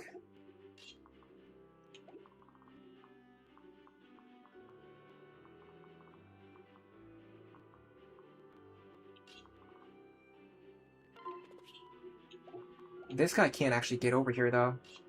So if we fail to get the kill, it doesn't really matter. He's not going to reach us.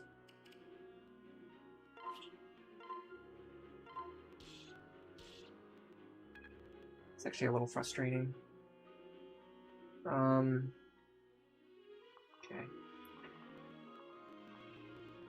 Wouldn't prefer not to fight him if I don't have to. Especially with Tonebreaker in play. That guy's a problem. I doubt I can one-shot him. This is the one problem with her. She's not ready to one-shot enemies yet.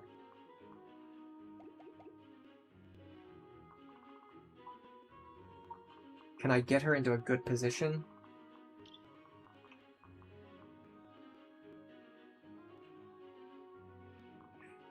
Not if you accept the reality that every single one of them is going to have counter.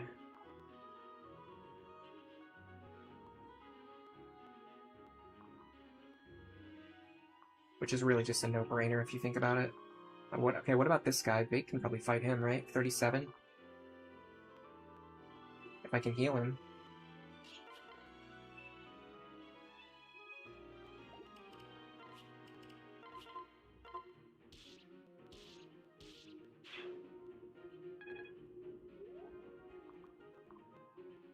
I really don't like the fact that she's sitting on 1 HP, but I just don't have the luxury to heal her right now.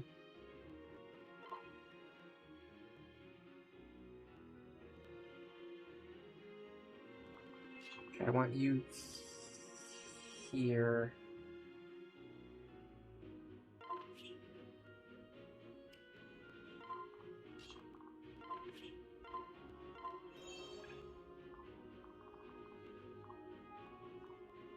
Counter, really? So every single one of them has counter. Okay, did not expect that would be the case, but now that you pointed it out to me, now it's more obvious. I'm gonna do this just to clean up, and if the archer wants to attack her, that's fine too. Okay, that opens up this spot now.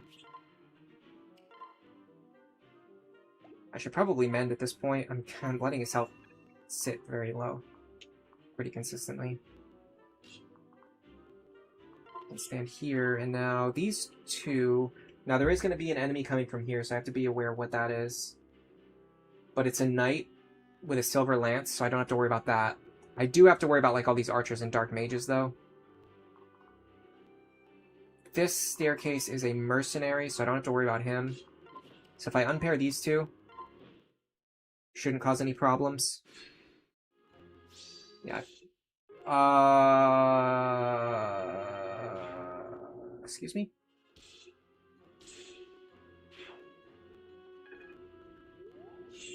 What skill? Was that Luna? For some reason, it looked like Aether. Okay, I guess we're doing it again. We're doing it again. We're doing it again. We're doing it again. We're doing it again. You just have so much fun doing this over and over again. Isn't it such a fun time for everyone involved? Alright, let's do all the stuff that we need to do now, that we should have done a billion times ago. So first of all, get him the hammer. Get him a strength tonic.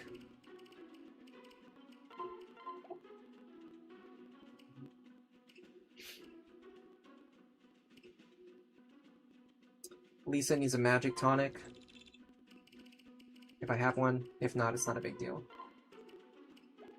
Okay, anything else worth considering?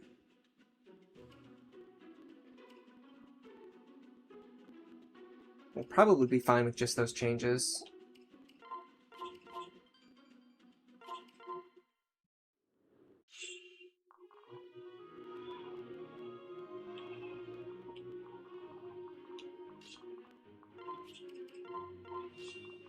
I'm not going to apologize for playing like a complete idiot. At this point, you guys should not understand. Really? Why did we not kill that guy? And we took a lot of damage too. What is up with that? It's like I'm significantly weaker than I was in every previous attempt. Okay, you know what? It's fine. I'm not even going to question it.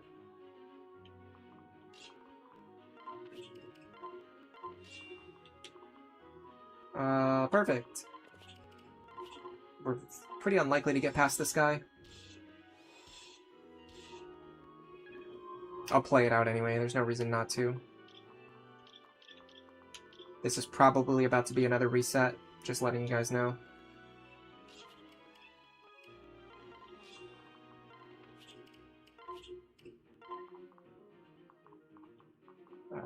I need you to physic her. Everyone else just hang out. And I forgot to rally luck again, too. I really need to just rally luck. It's not that hard. Just do it. It just works. I like how I only died because that guy had exactly Luna Plus, by the way. If he had literally any other combination of skills, I would have been fine.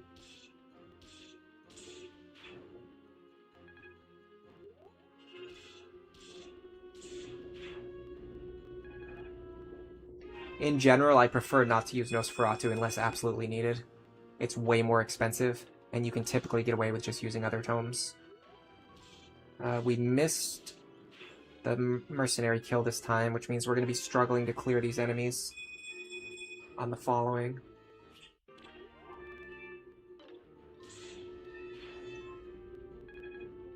Because now we have 3 mercenaries to deal with instead of only 2.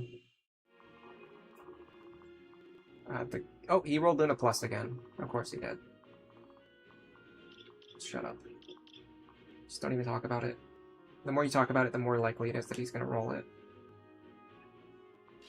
Can we actually hit this guy for 23? Yes, we can.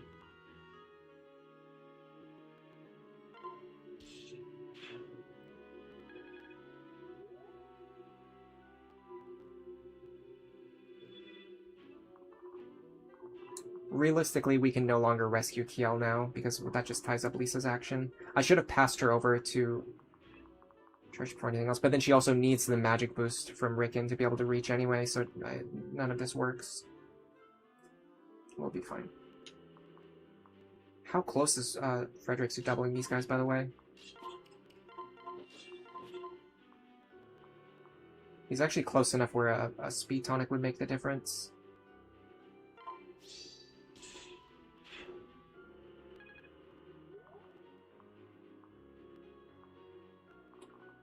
Okay, we should be able to one-shot here.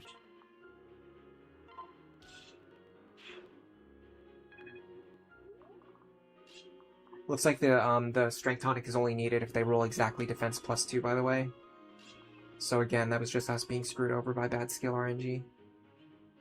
It is what it is. You just have to accept it at this point. Wait, man, I can actually double this guy natively.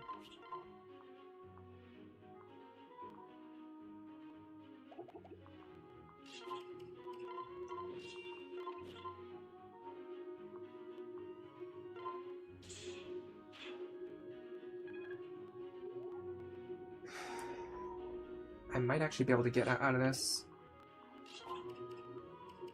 Nope. Nope.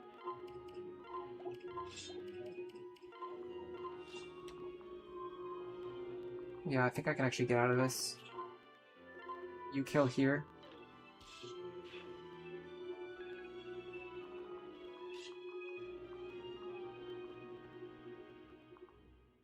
You kill here.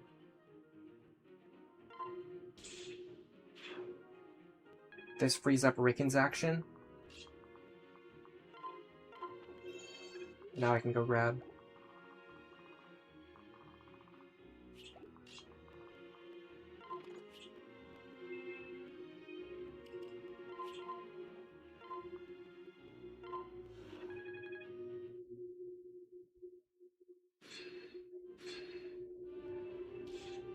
Oh my god. Why? Just stand still! All you need to do is stand still! I hate green units so much. I hate them, I hate them, I hate them with every fiber of my being. Just stand still. That's all you need to do. Just don't run into enemies and... Oh, God. And now... It's fine. It's fine. But, you know, just standing still... Standing still would work, though. It would work quite well. But it's a complicated idea, so obviously you're going to have to think about that. You're going to have to dwell on it a little bit. And think, you know, would I rather run into enemies and get myself killed, or would I rather just stand still and be rescued? Which option sounds smarter? What do you guys think? Anyone in chat have any thoughts on that? Guys, I'm raging today. I'm literally raging today. Why can she not just stand still? Why do green units have to be so obnoxious? It's a mystery that will never be solved. This is the turn where the Dark Mage is going to spawn. So in theory, I would really like to be here.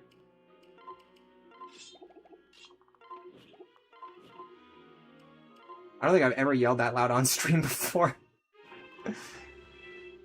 Sorry if I jump scared anyone. Just stand still. It's that easy. All you need to do is stand still. My god. Why? I'm going for crits and dual strikes here. Okay, now we're gonna enemy phase these two clowns.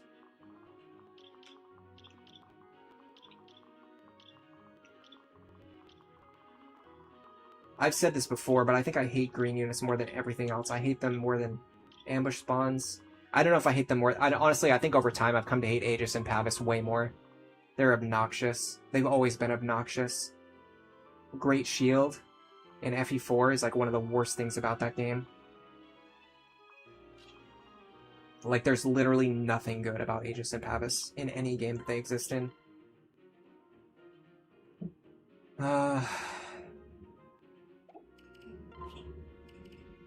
It either works or it doesn't.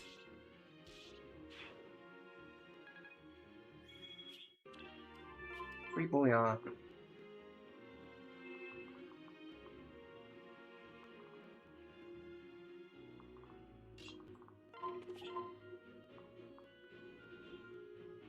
Sure.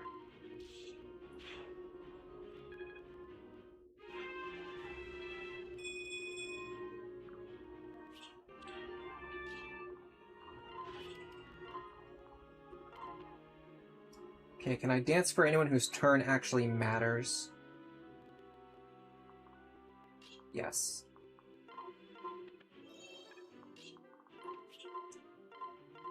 Now I'm less worried about my characters having, like, no health on the following turns. And I'd also actually like to keep these two closer to the center. I think last time I dedicated them to one side, and I'd rather for them to have the freedom to reposition.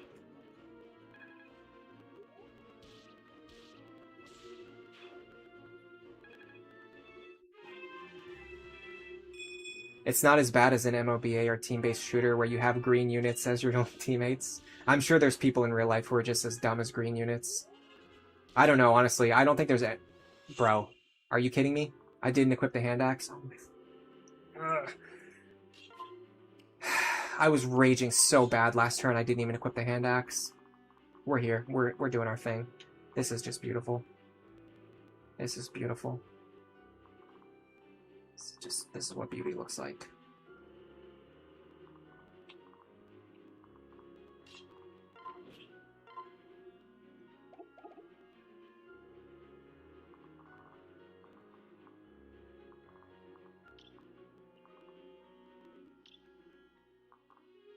I would like to repeat what I did last turn with Vaike here. I think the big difference is that instead of putting Lisa here, I'm just going to put Saria here. It's just way smarter. It's like a million times smarter.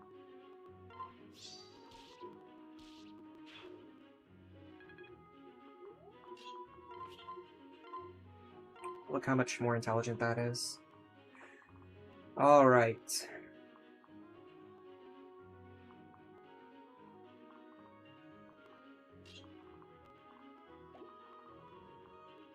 I can put Libra here.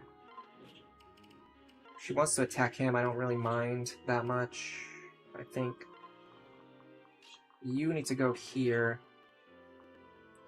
I'd like for you to actually kill this guy.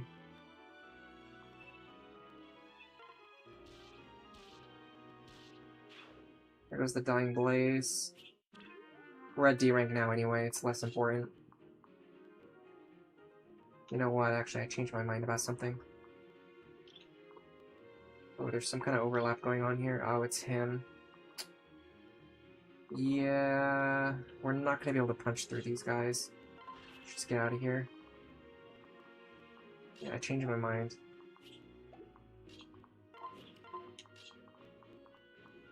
I want you to kill you. The mercenary shouldn't be able to reach her. Oh, never mind. The mercenary will be able to reach her. Perfect! Alright, well, the mercenary is going to kill her, so let's just get ready to reset again.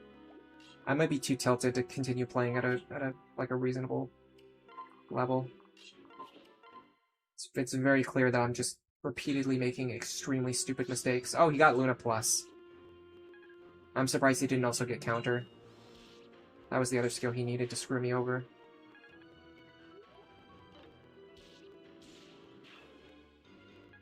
Is there any shop in this game that sells magical weapons?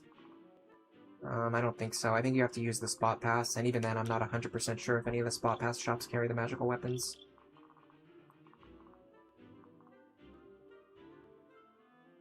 Alright, this turn is... turn 5. This is the last turn. There's 9 enemies. So there's one staircase that doesn't have an enemy this turn.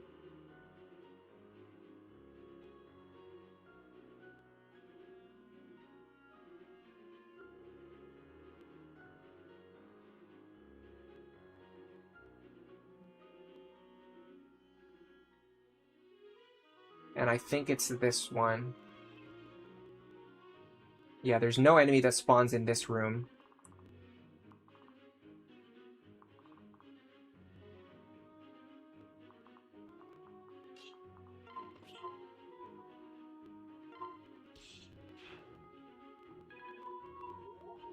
There will be a sorcerer who's going to spawn here. As long as she's on full HP, I don't think a sorcerer can kill her. That seems unlikely to me. Tricky part now is getting everyone else out of here, especially because I just used 2 of my staff users. For what basically amounts to nonsense.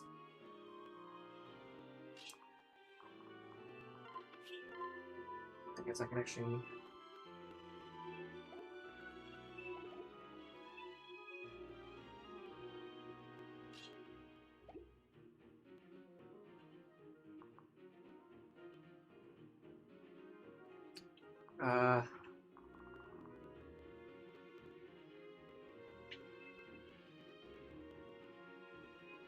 There's an archer who's going to spawn here with a steel bow. I don't care about that. He literally cannot spawn with counter.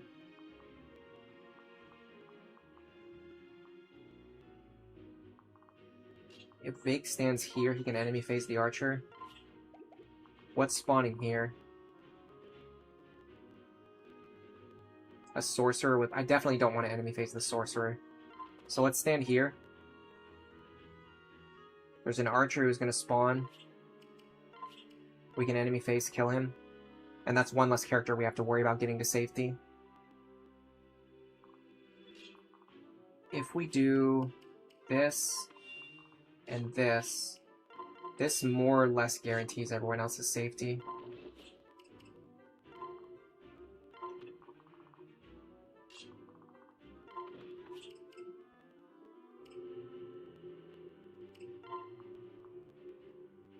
Hold on.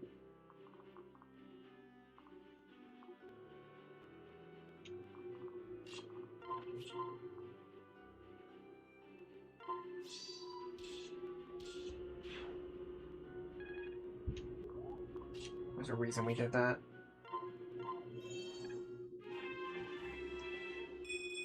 Get rid of the guy with counter.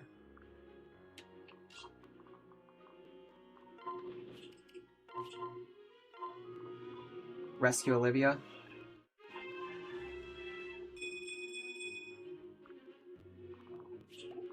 Drop Fred for next turn. Alright. Now we can decide how many enemies Sari is capable of fighting. That is 75 damage.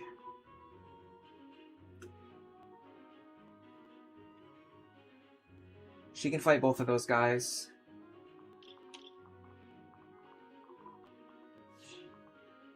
Unfortunately,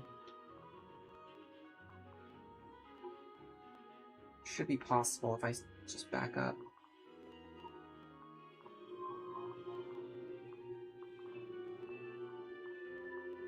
No, they overlap in a weird way. It's actually tough to catch both of these guys.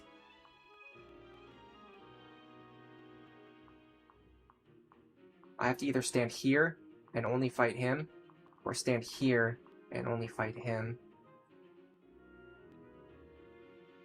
And I really don't want to deal with...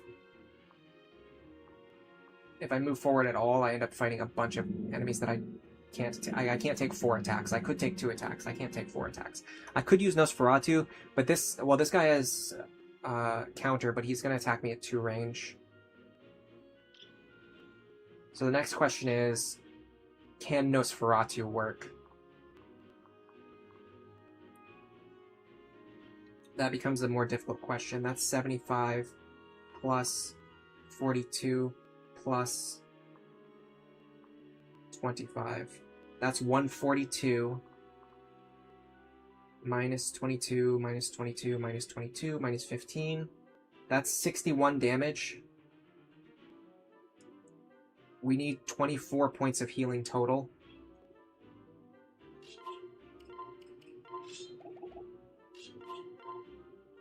We get 15 there. We get... No, we get 30 there. We get 16 there. I think we're actually fine if we use Nosferatu here. I'm a little scared of the Ruin Tome. It might crit me and kill me. Yeah, that's a pretty high chance to kill me. And I won't get very much healing afterwards either.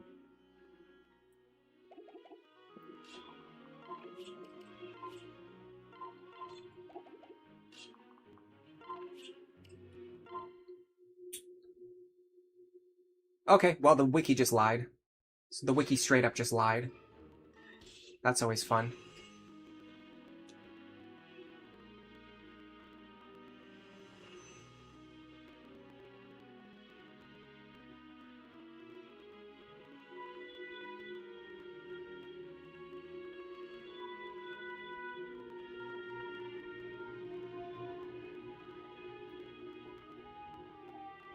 Never mind, I see it now. It's because the lengths of the lines were like super different. I was looking for the word furthest southeastern, and if you look at the list, furthest southwestern is like super far to the right. It's like the furthest. If you look at how long each line is that describes what enemy is spawning, the one that describes the furthest southwestern stairs is super long because it's a sorcerer with arc fire. Parentheses normal / hard / Bolganon parentheses lunatic from the furthest southern-western stairs. And then if you're looking for furthest southern eastern stairs to be in like the same line length, like column length when you're skimming for it up and down over and over again, it's nowhere near that because that one only says mercenary from the furthest southern eastern stairs. It's literally less than half the length of the other line that matches the same position. And what makes it even more confusing is that there's only 9 line entries, so it actually makes it very easy to believe that there's only going to be 9 enemies that spawn, not 10 enemies that spawn. But the other thing I just noticed is that there's 2 archers that spawn, and they're listed on the same line. So those 2 factors combined to make me completely miss that this guy was spawning. The fact that there's only 9 lines instead of 10, when actually 10 enemies are spawning, and then the lengths of the lines for the enemies on the opposite sides didn't match. For the one staircase that I was most concerned about. What time is it? God damn, I've only been streaming for 2 hours. It feels like I've been streaming for 8 hours already today. This map is driving me crazy.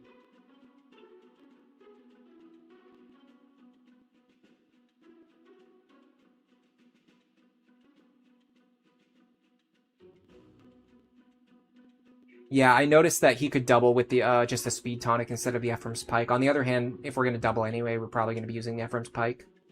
So I don't know if it's actually worth it.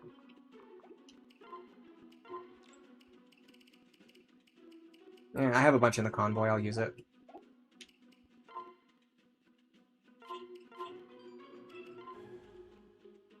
Honestly, that entire attempt just went downhill from the moment...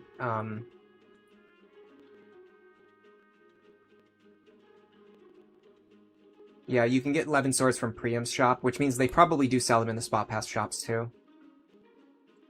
No, there's no extra enemies on Lunatic Plus. It's the same as regular Lunatic. It's just the extra skills. Hello, Gita welcome to the stream. I don't think I said hi to you earlier. What was it that made me rage so much earlier? I don't even remember anymore. It's funny how something can make me that mad and then I don't even remember it. We're probably not going to be able to fight this guy. I mean, we might as well just send it. No, there's no other preps, I don't think. We've done like 4 different iterations of the preps already. I should probably use Thunder Tomes this turn.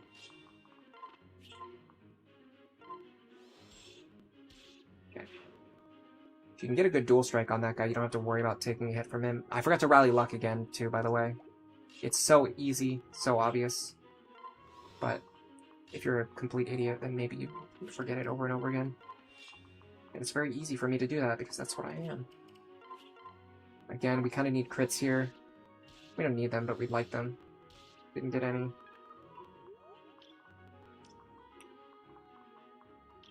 That actually causes a problem with this mercenary. No, we can still fight him here. What does he have? Okay, cool. If that's the case, then I should do this.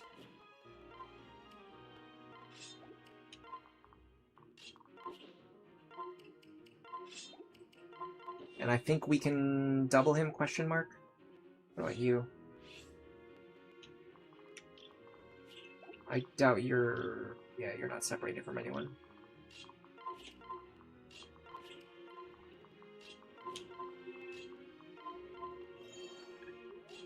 Also rally luck again.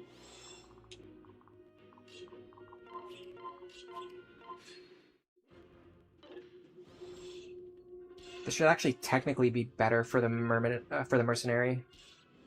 Oh, that one hit hard.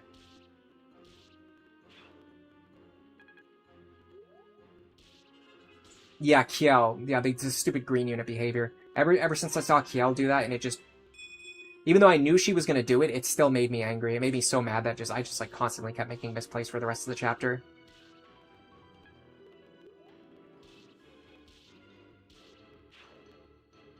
A tiny map with ambush spawns constantly appearing from every location all over the sides of you. And then you also have a green unit that you have to save, who starts on the opposite side of the map. It's one of the most obnoxious map designs you can possibly think of. Oh, we have to rescue her this turn again. Okay, perfect. We're gonna have to find a way to rescue her.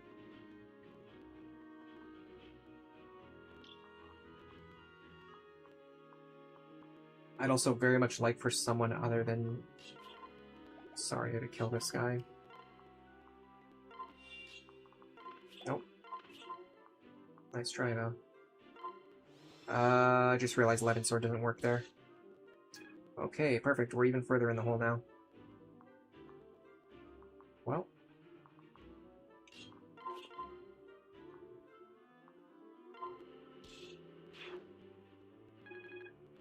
I'm pretty sure we can't win from this position. Guys, I'm not going to end the stream this early, but I can tell I'm done already for the day. Like, I am done. Like, this map has just... We're definitely not beating the Mila Tree today. This map has driven me insane. And what's crazy is this is not even a difficult map. It's just one of those moments where, like, a switch, like, flips in your head and you just cannot get back... You just can't get back to, like, where you need to be mentally. Like, I'm just sitting here making the same mistakes over and over again. For no good reason.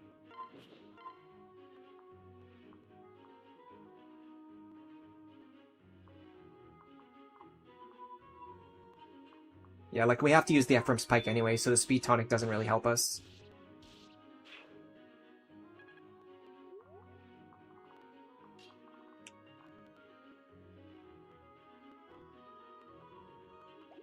If you go here...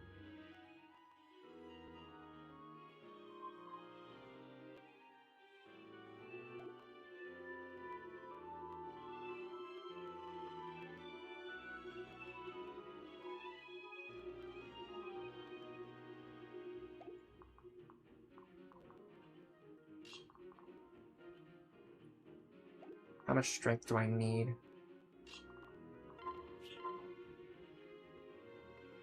I need 3 strength. That's kind of a lot. I can't get any from Crom. I don't think that's actually 3 from Cordelia. No. You get 1 strength from Cordelia, that's not enough.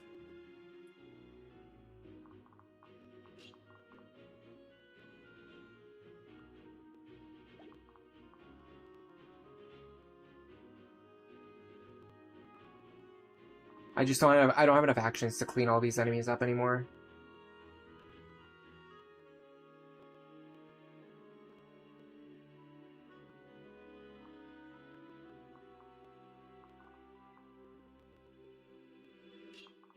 Can I even rescue her if I wanted to? No, I would need, like, help from Rickon. Which means I also need to use my dance here. That's even less actions.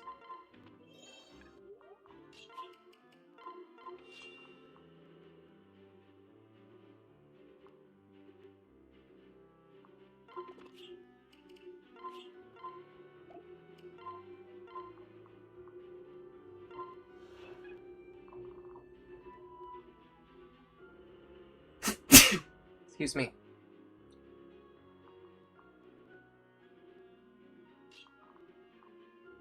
I believe this is the correct play.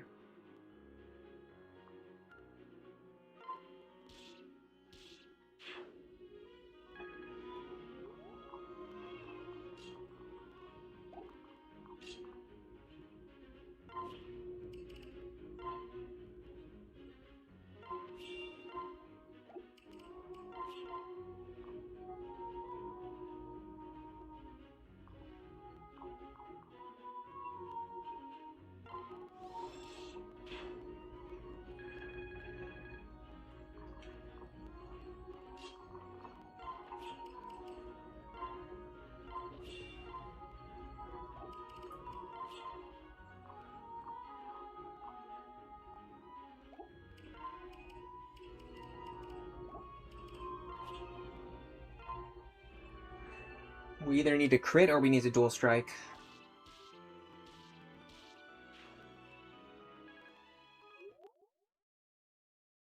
Bless you. Thank you, guys. Hello, Fury2480. Welcome to the stream. You just were playing this game. You're very glad to see it appear on your stream. Welcome to the stream. I think I just said that twice. I'm kind of out of it right now. I basically just... I've just replayed this chapter. Like, this is like my 5th time in a row. And it's not even a hard chapter. I just keep making a really dumb mistake every single time. Because I'm too tired to pay attention, even though we're only 2 hours into the stream. We went to the movies yesterday. We actually went to see 2 movies yesterday. So I'm a little bit exhausted. And with the heat that's been out lately, that's definitely not helping.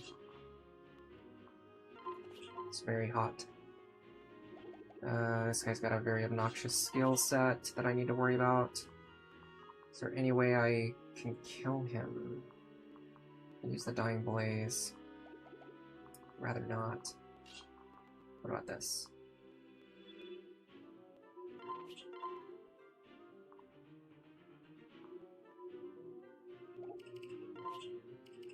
I'll do that.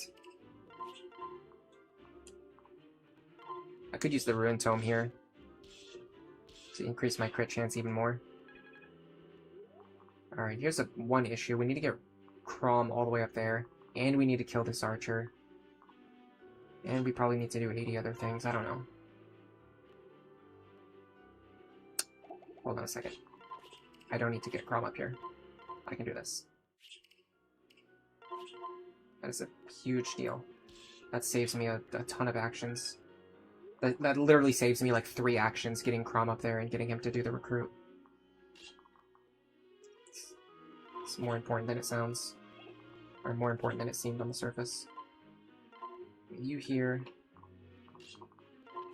Dance for this duo. I'll do Thunder Tomes again. Why do I want Sari on the bottom corner? I can have Libra fight here. I just need to heal him.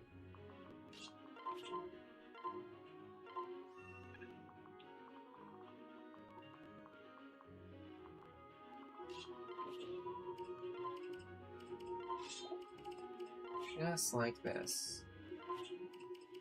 Yeah, this is fine.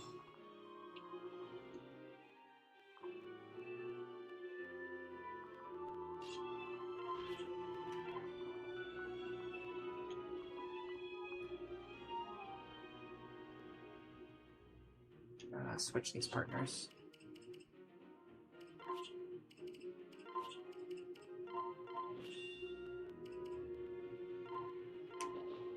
And Frederick probably needs to get healed at some point.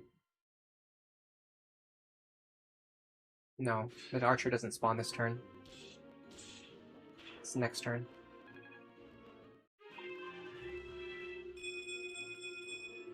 There's our vengeance again. Oh, nice. We procced it immediately this time.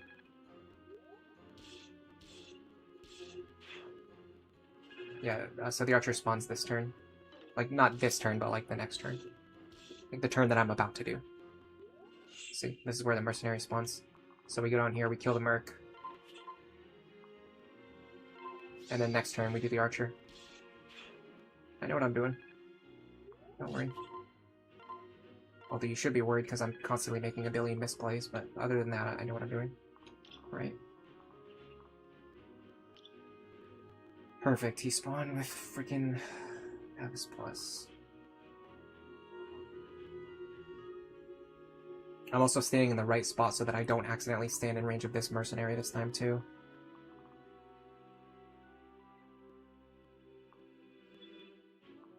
Wow, a bunch of enemies spawned with counter. Who would have guessed that would happen? You know what I should do? Other than, like, quit playing this game forever.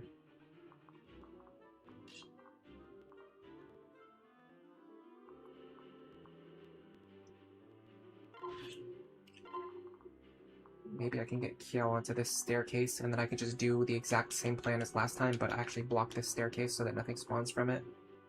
That's a plan.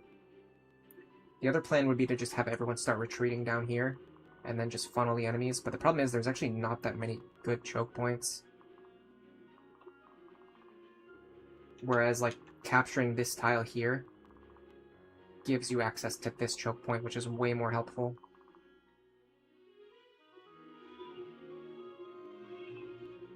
Honestly, I kind of need Saria up here. I don't think I can have her fight the archer.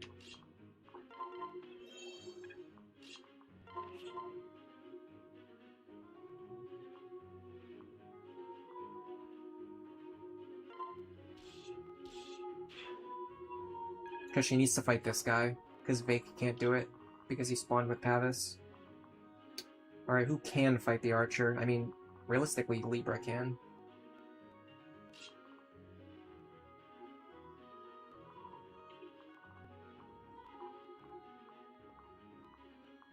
Yeah, there's no reason why he can't do it.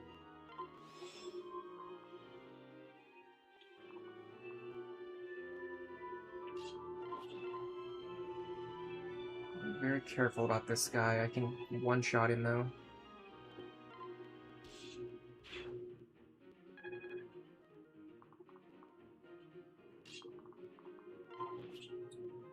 Freddy here, and both of these guys have counters, so I'm gonna have to find a more indirect solution for dealing with them.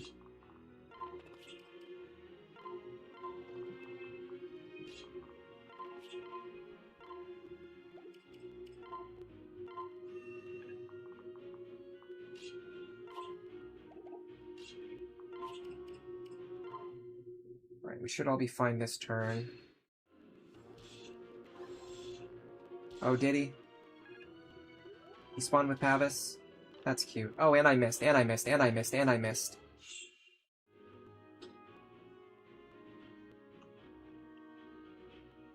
What's my hit chance? I know it's low because he has Tomebreaker. It's not that low. It is not that low. 54% is not that low. Come on. 78? Bro. With 2 RN? That is ridiculous that I missed 4 in a row. This game is just trying to piss me off today. And yeah, I said it. Sometimes you have to let one go. Oh my god, are you kidding me? 4 in a row with odds in my favor on every hit that I should have landed at least one attack. I literally should have landed 2 or 3 attacks there. And I landed 0.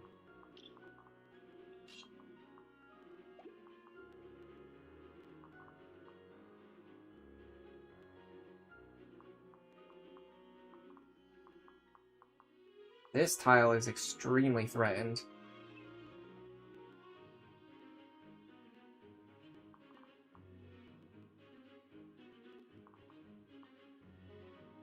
What about this tile?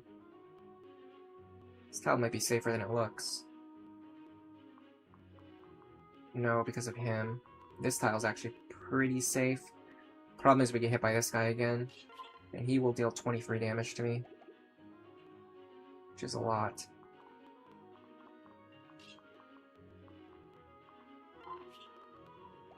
If I'm not mistaken, something spawns from here too. Yeah, no. Yeah, they can also spawn without Tomebreaker. I don't know what the chance is though. So I don't know what the odds are. I think like they typically do spawn with their personal skills. I don't know, this one doesn't have it. This one does. Maybe it's like a 50-50. Even Nosferatu's not going to help me as much as you think here. I have to actually be able to, like, actually fight these guys in order to Nos tank them.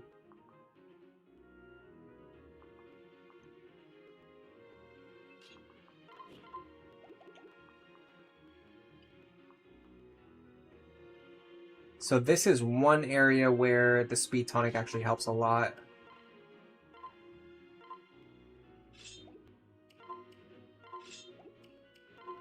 I can do this.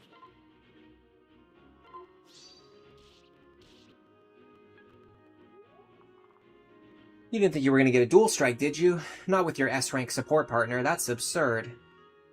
That would never happen. What are you thinking? What are you talking about? You would never get your dual strike with your S-rank support partner. Come on. That's ludicrous. That would never happen. Never would I think that you would get a dual strike with your S-rank support partner. Use your noggin, friend.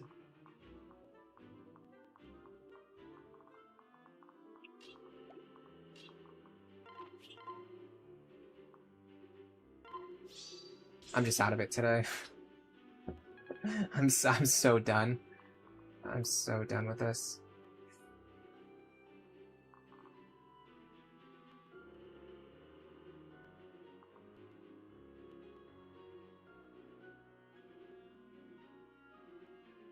I have a strong urge to put Lisa here. It's a very, very stupid idea. How fast are the archers? 16.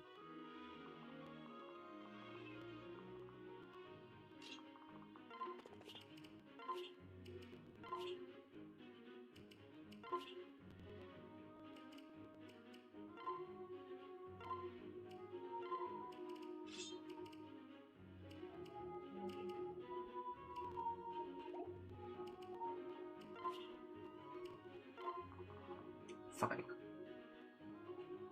Alright, if we're gonna go this way, we have to make sure we actually cover the staircase this time. Which is surprisingly actually pretty doable. All I need to do now is get my other characters out of here.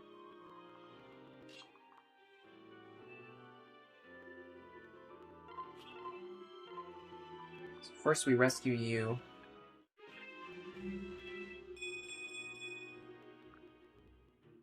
Then we go here. Dance for you.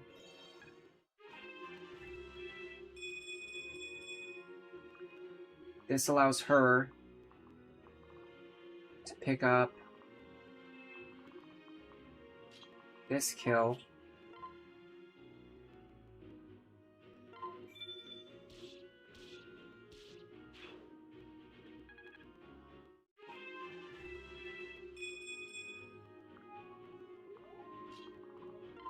Block this staircase. Or heal Star. I think healing Star is actually better.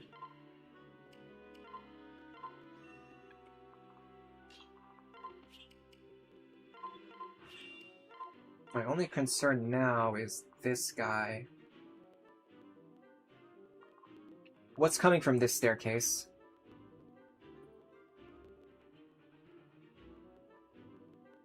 A sorcerer with arc fire. Ooh, that's actually nasty. Is Frederick gonna be able to take that? I may have overcommitted here.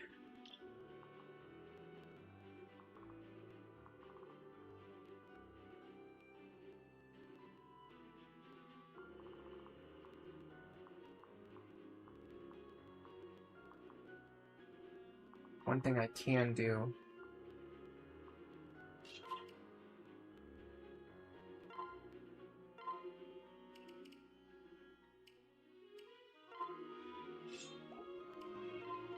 is this.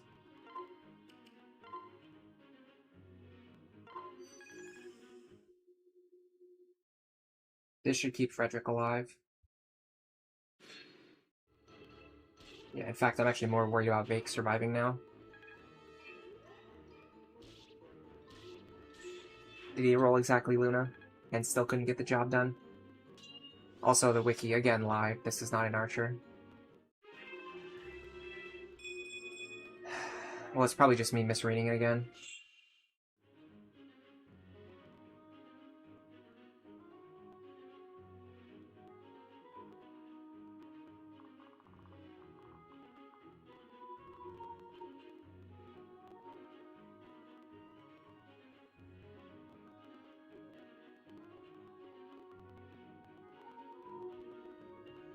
No, actually, in fact, this time the wiki is definitely wrong.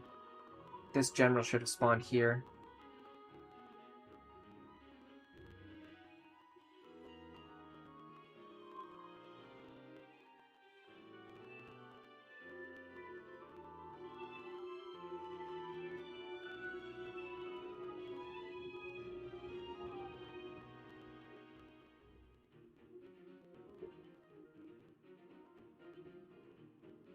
There's actually no enemy listed as coming from here.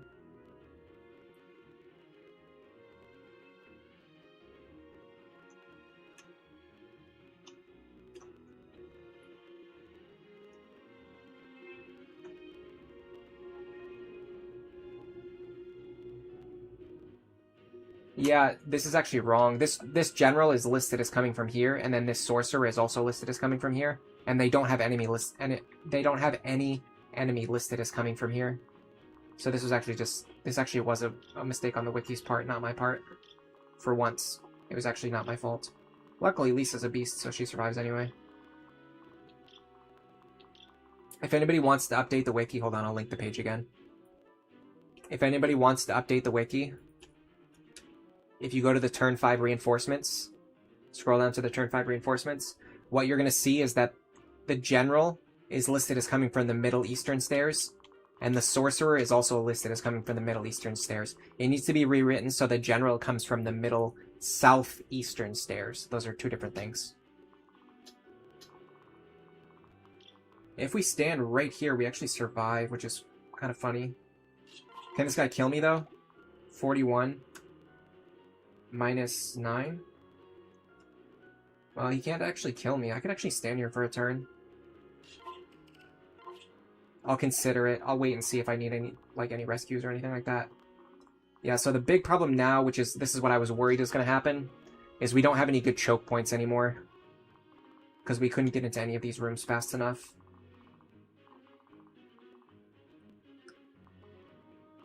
The good thing is we have a lot of rescue at our disposal.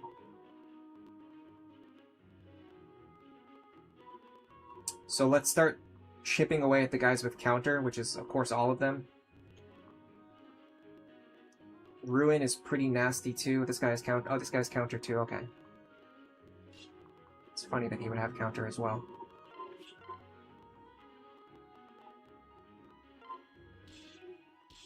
How many rescues do I have? Realistically, I basically only have 2 rescues.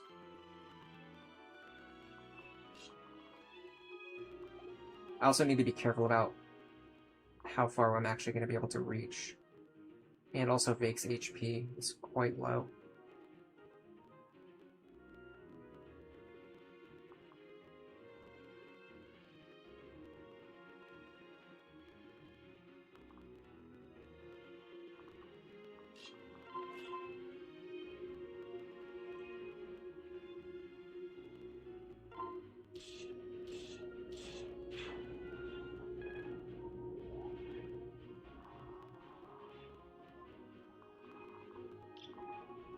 Interesting.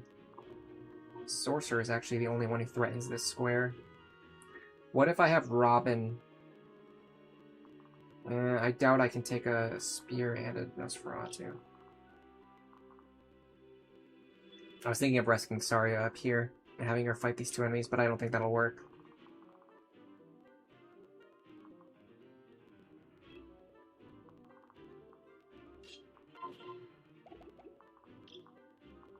Is there any way we fight this guy? 15 plus 20 will kill us.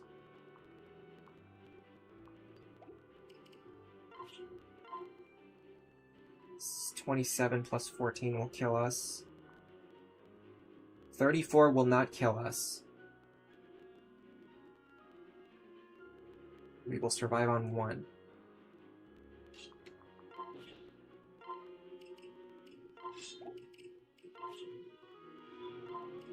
That was with the Iron Lance, right? Yeah, we can survive on 1, we can crit, we can get a dual strike. That opens up a lot of possibilities. So...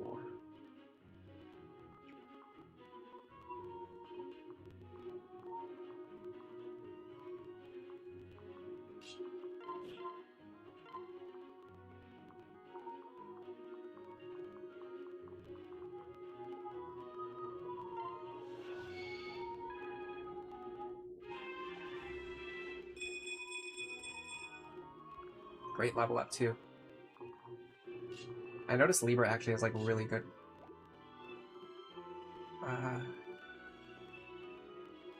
Okay, I'm a little concerned about one thing.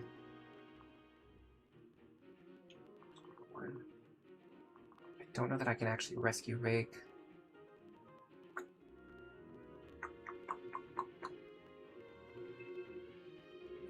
Yes, I can.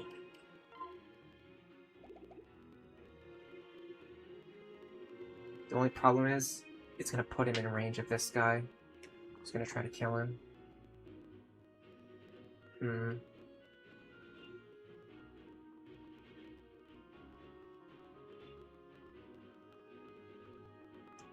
How do I solve this?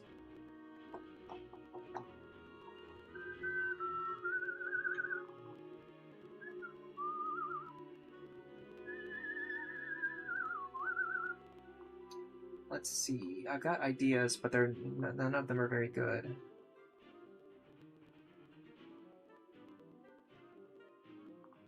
So the idea is, go here, go like this, dance for this guy. Now the problem is, I have to back up in order to rescue Vaike. So my range increased, but I have to back up, so now I can't reach him anymore.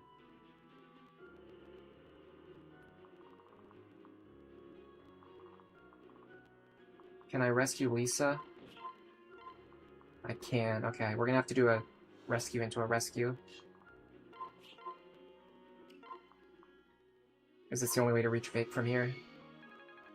Now, the big problem is next turn, I'm basically cooked. There's nowhere for me to go and nothing for me to possibly do.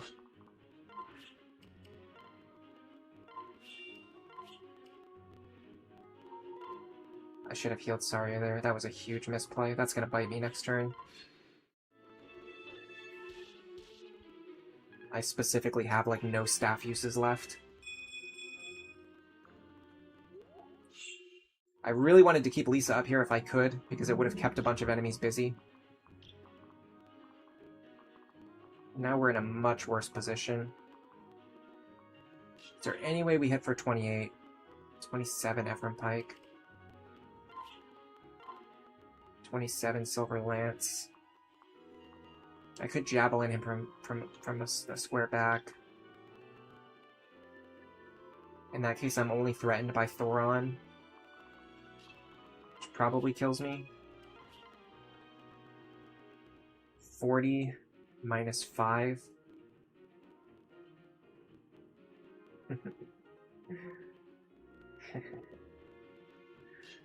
Oh, that's funny. Yeah, it kills. Just about exactly.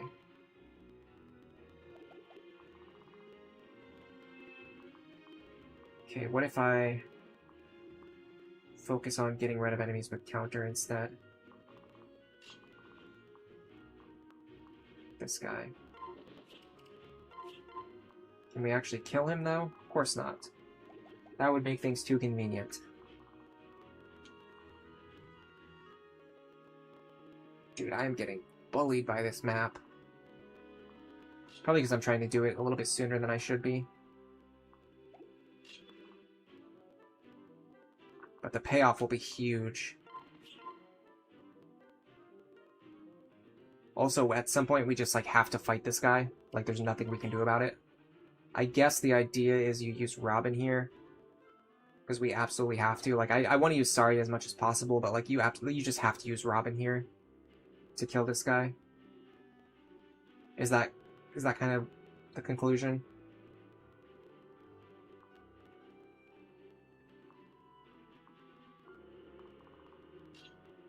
And there's like a bunch of enemies that we like need to kill all of them. We can't really kill any of them.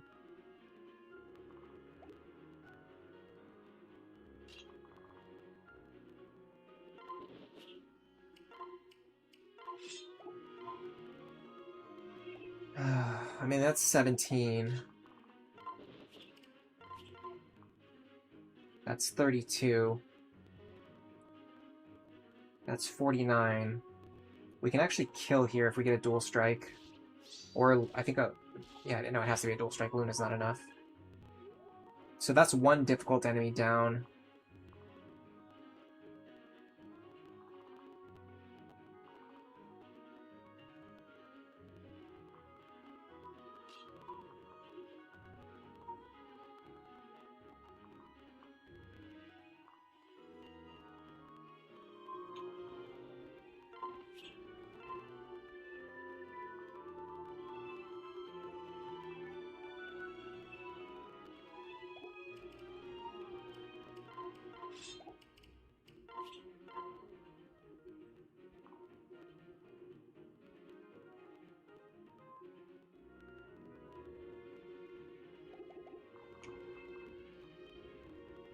It's actually more important to get rid of this guy right now. Hold on a second. No, it's actually more important to get rid of this guy. Oh, wrong character. Be careful about that. I'm gonna have to let Robin sit and lead for a little while.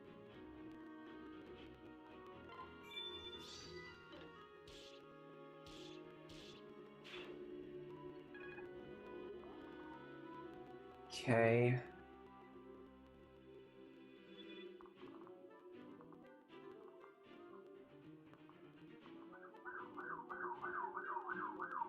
A lot of enemies coming for Robin.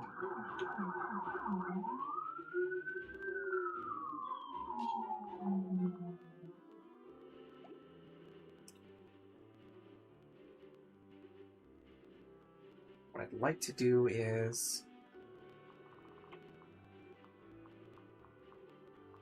we just do not have enough safe tiles here.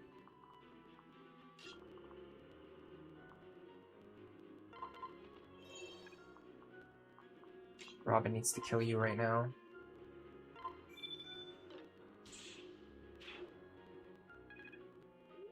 Now, if Robin could hold this position, it would be really nice, but I don't know if that's a possibility.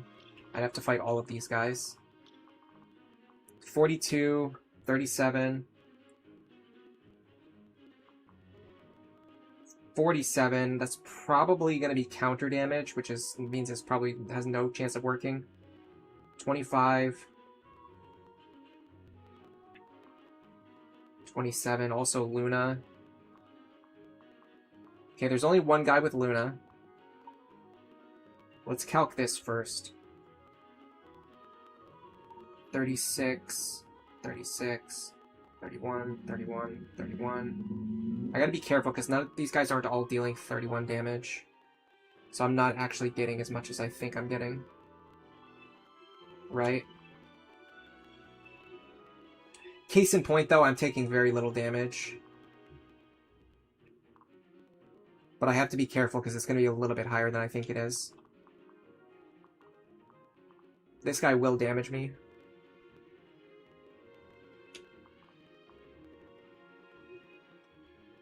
So I'm taking at least 28 damage. I have to figure out if I can one-shot this guy. There's no way I deal 77 damage. No. I can't stay in this guy's range. I have to back up at least one tile. Which really sucks.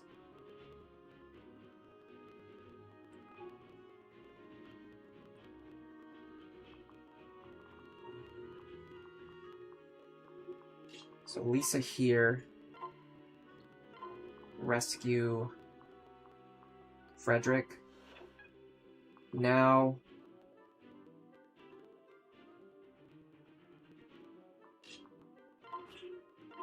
if you rescue Robin... Oh, there's a problem. No, this works. This barely works. If you rescue Robin, he ends up in a tile where he only needs to fight these two. The problem is they're going to go after Anna. Maybe she'll be okay. I mean, there's nothing I can do about it, so... You pair up here.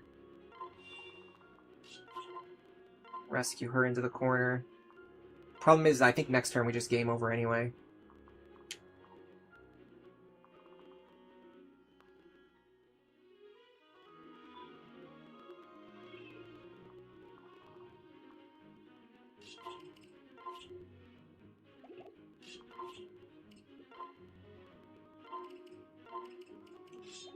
I'm gonna go for a Hail Mary here too.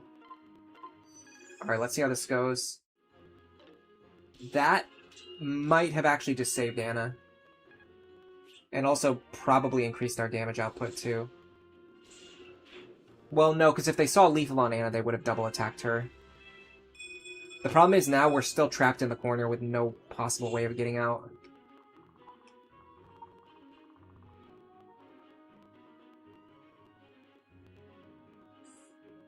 Could a corner turtling strategy work here? The problem is keeping the characters in the second row alive. And also the fact that enemies can actually go through this hallway and attack over these walls. They may not figure out that they can do that, but if they do it just like by coincidence, it could cause problems. Love to hear that. Yeah, this is very campy.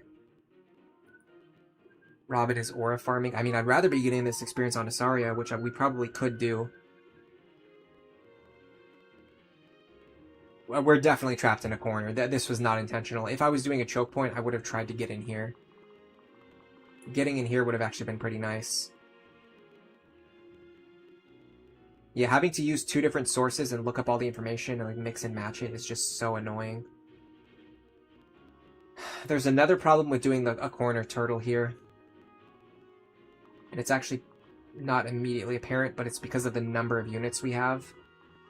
We can't make a solid wall. We have to make something where someone's jutting out. Which is probably fine, but it's gonna have some downsides. Okay, realistically, what are we looking at here?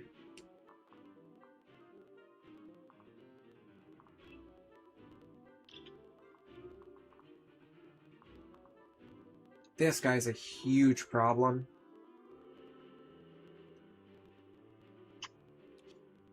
He's gonna strike twice with Luna Plus. And oh, and he has Vantage. And he has Vantage. Well, I mean, come on. Obviously he has Vantage. Use your brain there, buddy. Use your little brainlet. Obviously he has Vantage. Let's be clear about one thing.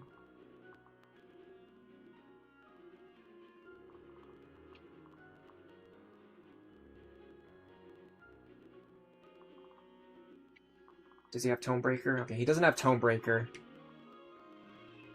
My god, this is unbelievable. He really is. Honestly, I can't even process in my brain how I would begin to untangle this situation.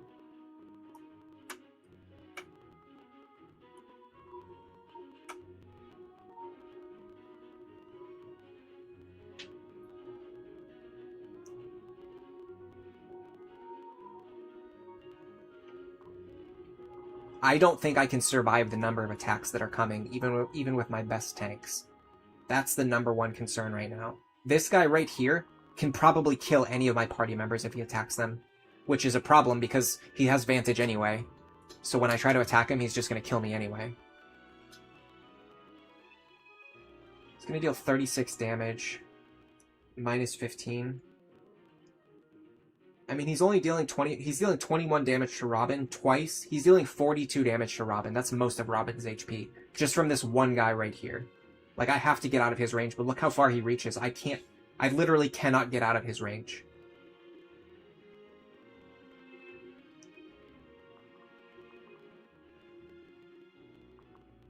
I have to kill this guy.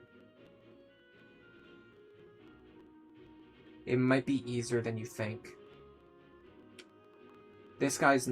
actually, I kind of have to kill him too. Yeah, I have to kill him too.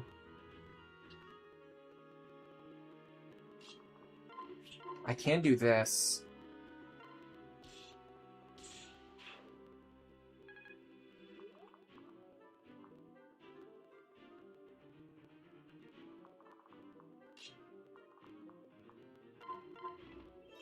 I'm kind of going all in here, but I have a notion of what I'm trying to do, which may or may not work.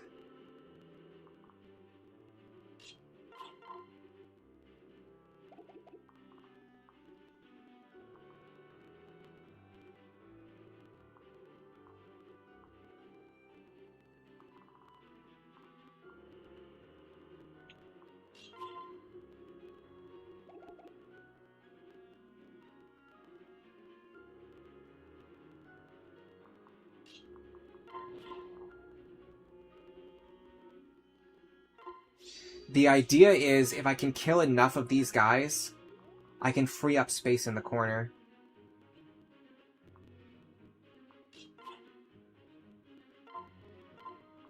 Or block enemies that don't have pass. The issue is I'm already running out of actions to do everything that I need to do.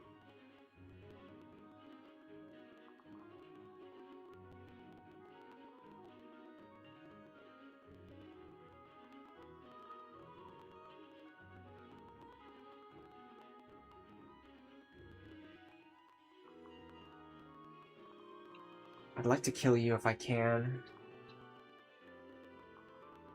Honestly, I really want to kill you, but I don't know how I'm going to get to you. I would have to move Vaike first, kill one of these guys, rescue Vaike back into the same position he's already in, which is going to be tough. Yeah, no, this is way too complicated to do. And not to mention the fact that this guy's going to be able to reach Vaike. Maybe not.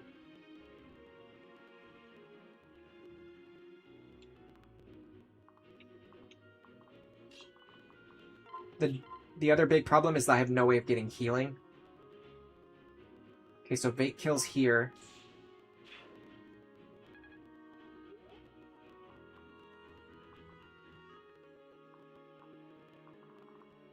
The problem is I don't know what direction Vaike is going to go when I rescue him.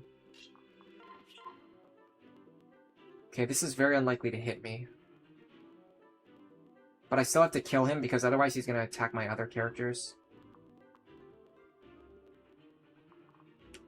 And I can't allow him to do that.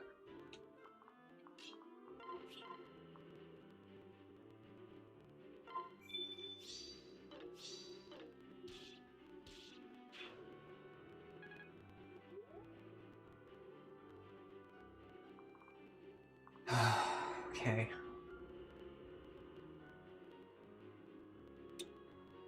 And I still need to rescue Olivia. And in fact, there's not even a safe spot for her.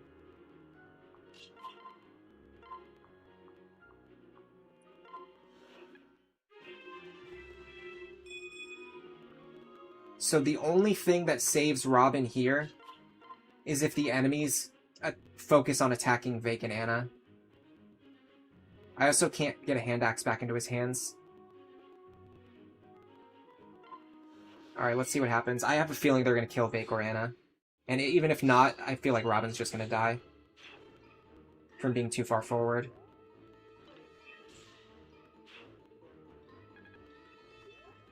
They seem to really prefer attacking Robin, which is weird. Okay, that's not too bad. Honestly, we might be fine. I really would prefer giving this experience to other characters, but if the alternative is getting a game over and playing this map for the freaking 8th time, I would say I'm reasonably okay with this. Wow. Wow, we actually survived. I do not know how I survived that. I have no idea how I got away with that. That should not have worked. Absolutely, that should not have worked. There is never a world in which that should have worked. That was unreasonably lucky. I mean, honestly, the thing is, most of these guys probably have, like, very low chance of hitting Robin. There's a longbow user there. A counter guy there. Annoying.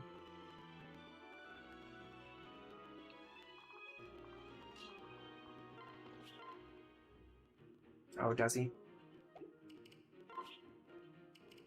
I mean, there's no downside to doing this. I might get a dual strike or a crit, which I did. Counter on you as well, huh? But you're a spear fighter, so you'll attack me at 2 range.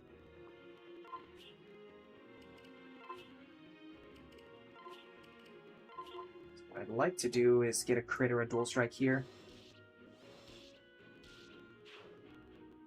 Good God. How in the world did we get out of that? That should not have... Nothing that I just did should have worked. Literally not a single thing that I just did should have worked. If she died there, that would have been hilarious.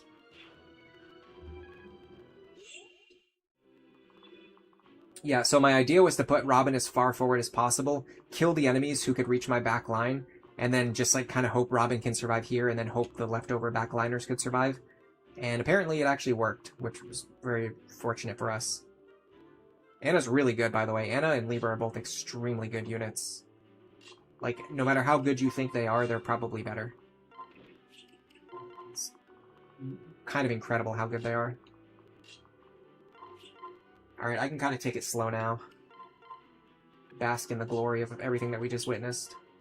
Get some good staff experience on Libra. You...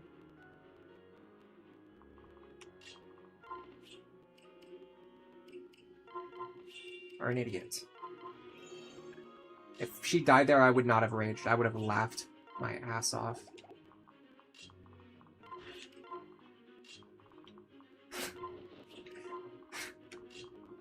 Are you kidding? Like, that would have been the funniest thing. I mean, the stream would have definitely ended. I would have laughed and laughed and laughed and then ended the stream without saying anything. It would have been hilarious, though. Let's be real.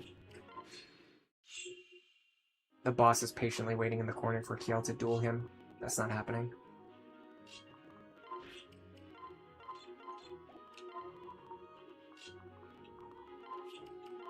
Is that a bad word?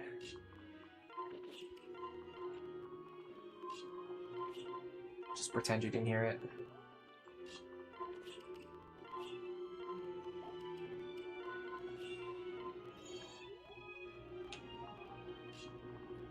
Where are all the shiny spots? There's one over here. I want you to get it.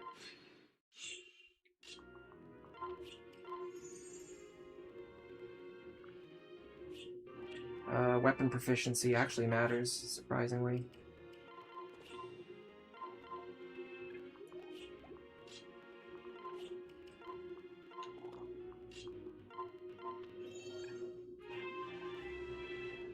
I need to get another lock touch unit somehow. I don't know how I'm going to get another one. Maybe I'll just use a key. You really want a second lock touch unit in an upcoming chapter, but I just don't really see how I'm going to get one in a reasonable time frame. Anyone that I would want to train for it is either like too underleveled already or would take too long to make their build come together. Just, honestly, just get out of here. You're annoying me. The only annoying thing is when you get stuck with units like this that you don't want to use, the turn won't automatically end on its own anymore. You have to keep manually ending the turn, which is a little bit frustrating.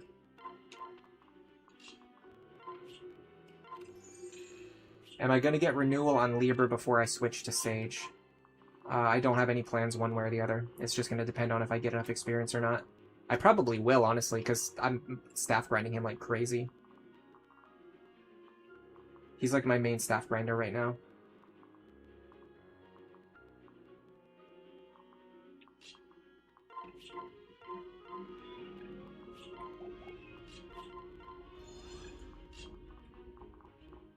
Nope.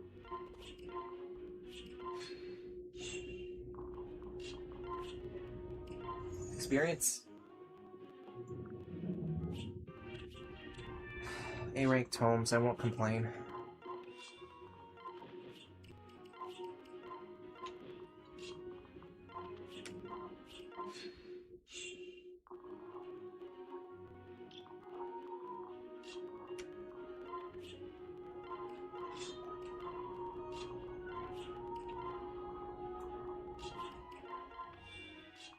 Nice try.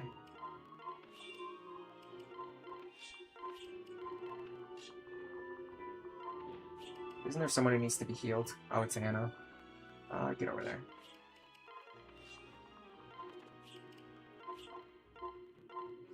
Beautiful.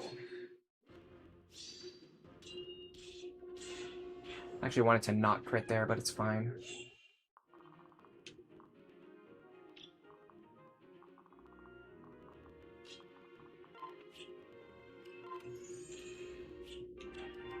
A free short spear. I've always wanted one. You can tell I'm going a little bit crazy today. Oh, we got special dance? I didn't even notice. I'm too zoned out today. Okay. Fine.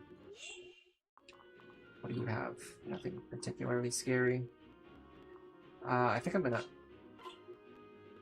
I'll keep Robin equipped. I would like to get Libra over there faster, though. That works.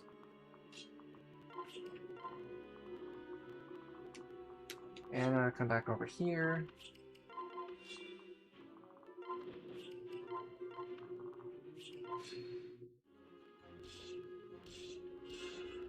Nice. That's our Thunder Tome. Should break now. The other good thing about Saria instead of Robin as a lead unit is that Robin really needs to be paired up at all times to take advantage of Veteran. Whereas Saria, you can just like unpair her to do stuff like this when training. Now this is an interesting training opportunity. We can open this door now too.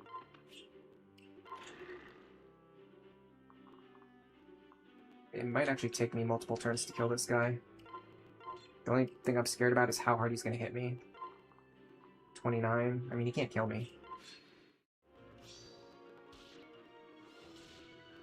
Again, I was hoping not to crit there, but actually, we actually got it anyway. Okay, so now we should be able to get another point of experience from this.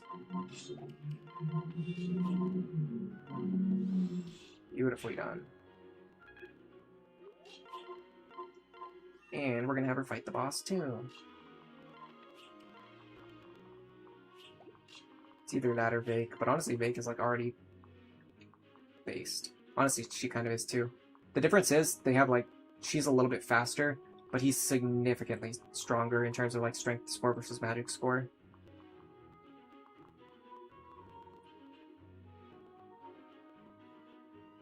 So I honestly think that she needs the experience more. Well, let's check the enemy speed on the next map. That's a better plan.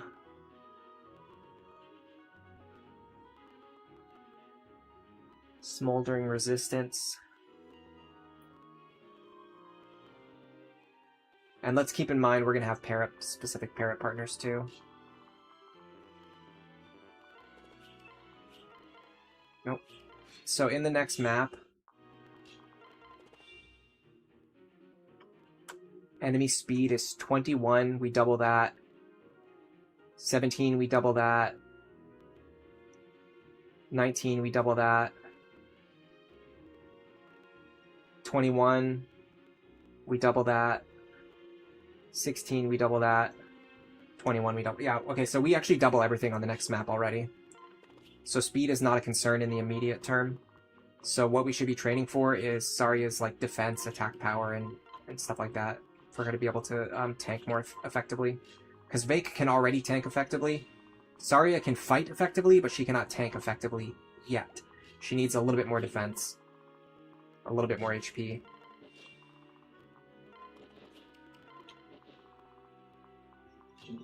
The HP difference is kind of huge, because Robin has had the experience to level up through multiple class lines a bunch of times, and she hasn't really had that opportunity yet.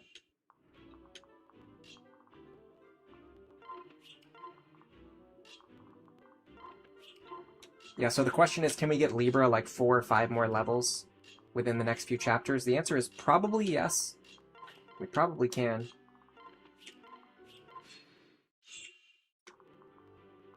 This guy has Vengeance with Waste. That's a problem. We're not going to be able to get chip experience from this guy.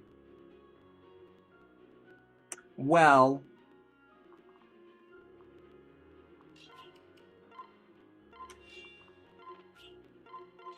we break his tome, I think. I think we have to break his tome. He can't hit me.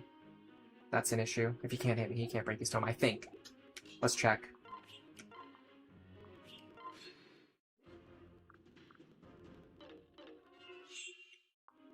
Yeah, he can't break his tome if he can't hit me. That's an issue.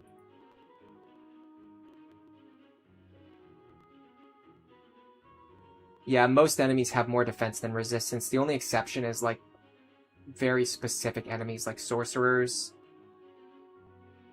I think Dark Knights, and then Grima at the very end of the game. So I need a character that he can hit, but that he can't damage. Or deals very low damage, too. That's not gonna work. He'll kill her.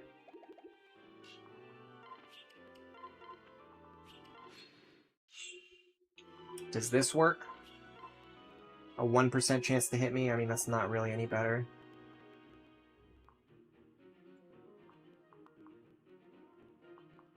Who else has high res? Lisa, probably. Not that high. Libra? 21. It's pretty good.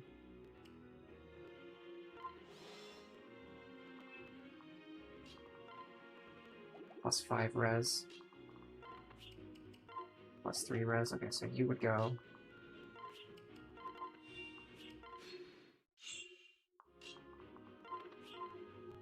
"24% chance to hit me. He can't crit, he can't kill me." We unequip.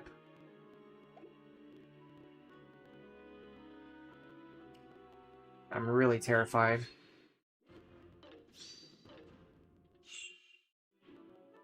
Pretty sure he can never kill me.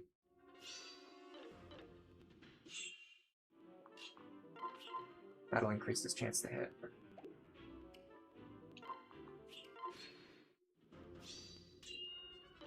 Guards are nice. Okay, unfortunately, we're gonna be here for a while.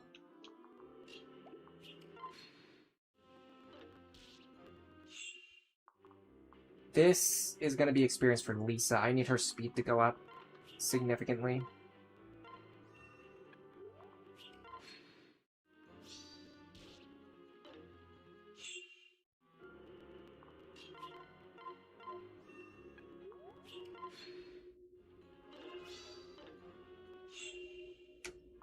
Yeah, we're gonna be here for a while. We need him to break a lot of tome charges. And we have to deal with the stupid animation that goes off every time he triggers Vengeance. We have to deal with the fact that we have to stop and heal every time he actually hits us. It's not going to be a fast process. I mean, it's not taking that long, though. And this is worth it. We're getting a lot of experience onto Lisa. We're going to get a lot of experience onto Saria. The only downside is we're not really getting experience onto Libra, which would have been nice. But it's not a big deal, because Lisa needs experience, too. The guards are nice, too. Those save me a little bit of time. I mean, technically, every time she guards, we actually lose a little bit of experience, but eh. We're a third of the way done already. This is way faster than the early game weapon breaks.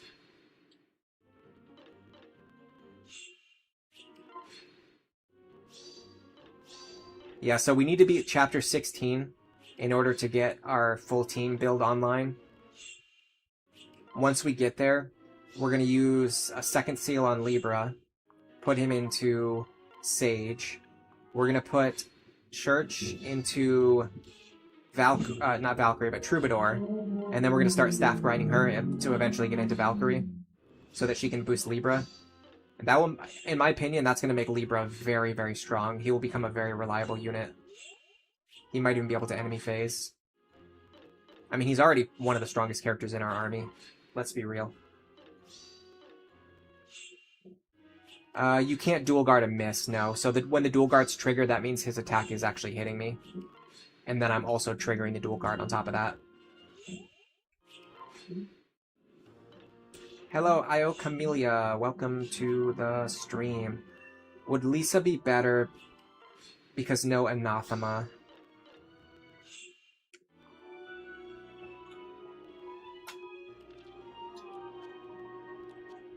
Anathema's not doing anything here.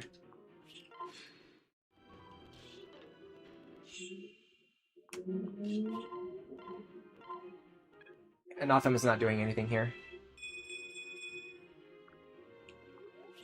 It's just making Libra's accuracy slightly higher, which Libra's not attacking. So that doesn't do anything.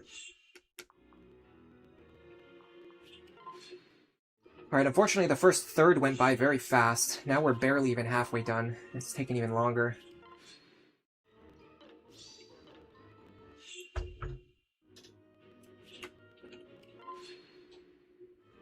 Yeah, so there's no movie theater in the town where I live, or the next town over, or the next town over. And then other than that, there's like a bunch of forests and a bunch of hills in every direction.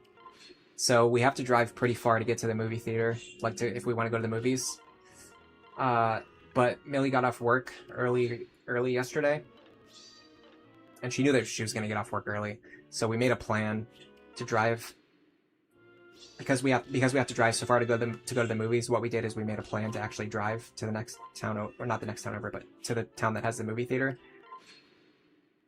And then we could watch a movie, and then have dinner, and then watch another movie. Because, like, if you're going to drive that far, and then just watch one movie and then come home, it's, like, almost not even worth it. So that was the plan. We saw The Odyssey, and then we saw the new Spider-Boy movie. It's a brand new day. I don't know if anybody's seen any of those movies. They're okay. I think the experience of watching a movie with someone that you love is more enjoyable, regardless of how good the movie is. You want Libra to turn into a sorcerer after he gets Tome Fair?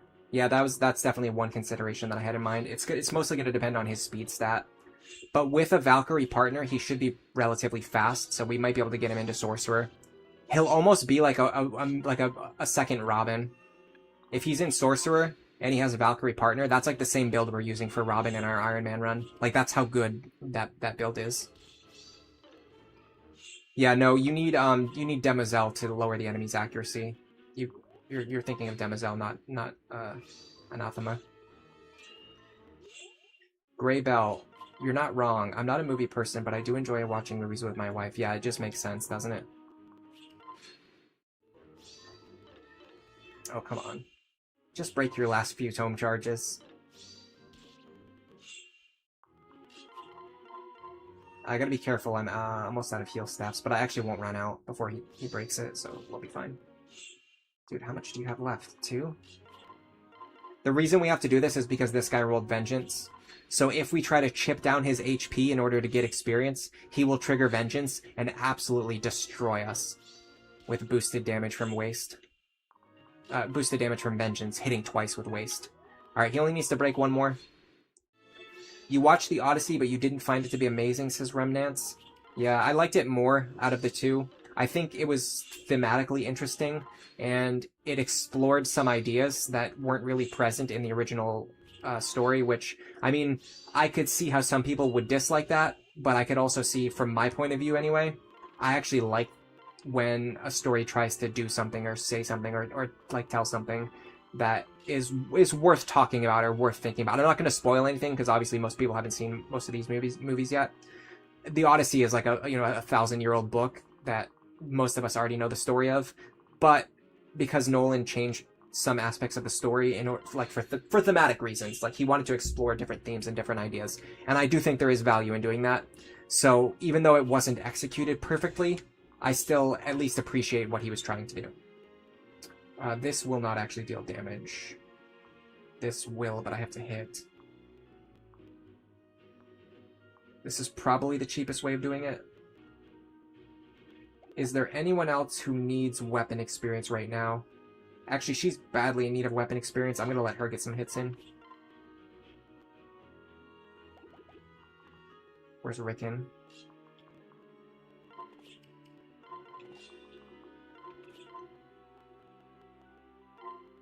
One. That's honestly good enough. I just needed to get to D rank. What about Rickon?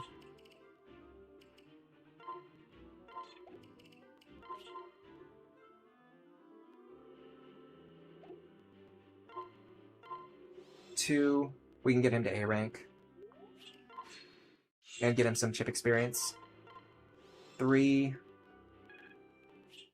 Okay. So now all we need to do is we need to boost her magic slightly without increasing her crit rate. Speed, that's not an issue. As long as her crit rate doesn't go up, it's fine. I'm just gonna have her attack the boss till the boss dies now. Or until she stops getting experience. Snow Warning says it was a fine movie, but you don't get why it's based on the Odyssey because it has totally different themes from the source material. I mean, it still mostly follows the original story. So there is value in it being the Odyssey. I don't think it was changed so significantly that, like, it's not one of those things where it's like you might as well just call it fan fiction. Like, it's not changed that much. It just changed, like, a couple of things just to explore a certain theme, which, again, like I said, agree or disagree, I think, in my opinion, it's worth at least exploring things that are thematically interesting rather than just making the same stories over and over again.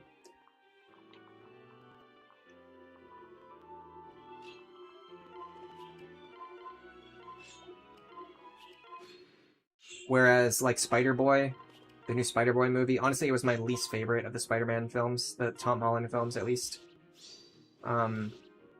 It was, so my only complaint with No Way Home is that the writing was kind of sloppy in certain places, and I feel like with Brand New Day, the writing was even more sloppy in a lot more places, and it was also just not as entertaining as No Way Home, so it was just like just like a strict downgrade for me personally. And this one I'm going to talk even less about because almost anything that I say will be a spoiler. Like, I just can't talk about it at all without spoiling the movie, unlike the Odyssey, which is a little bit easier to discuss.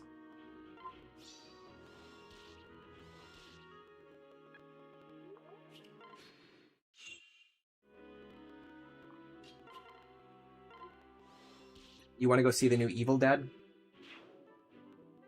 You're not going to watch the Odyssey? Fair enough. I mean, I can't force anybody to do anything that they don't want to do. I just thought it was thematic. I thought it was thematically interesting, which is one of the big reasons for stories to even exist.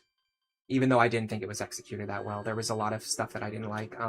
In general, most of the battle scenes go on for too long. That's a huge pet peeve of mine in movies, and it's a problem that a lot of movies have. Typically, I will like almost every movie that has like action scenes, unless they're done very well, I usually subtract like 1 or 2 points just because the action scenes go on for too long and they suck.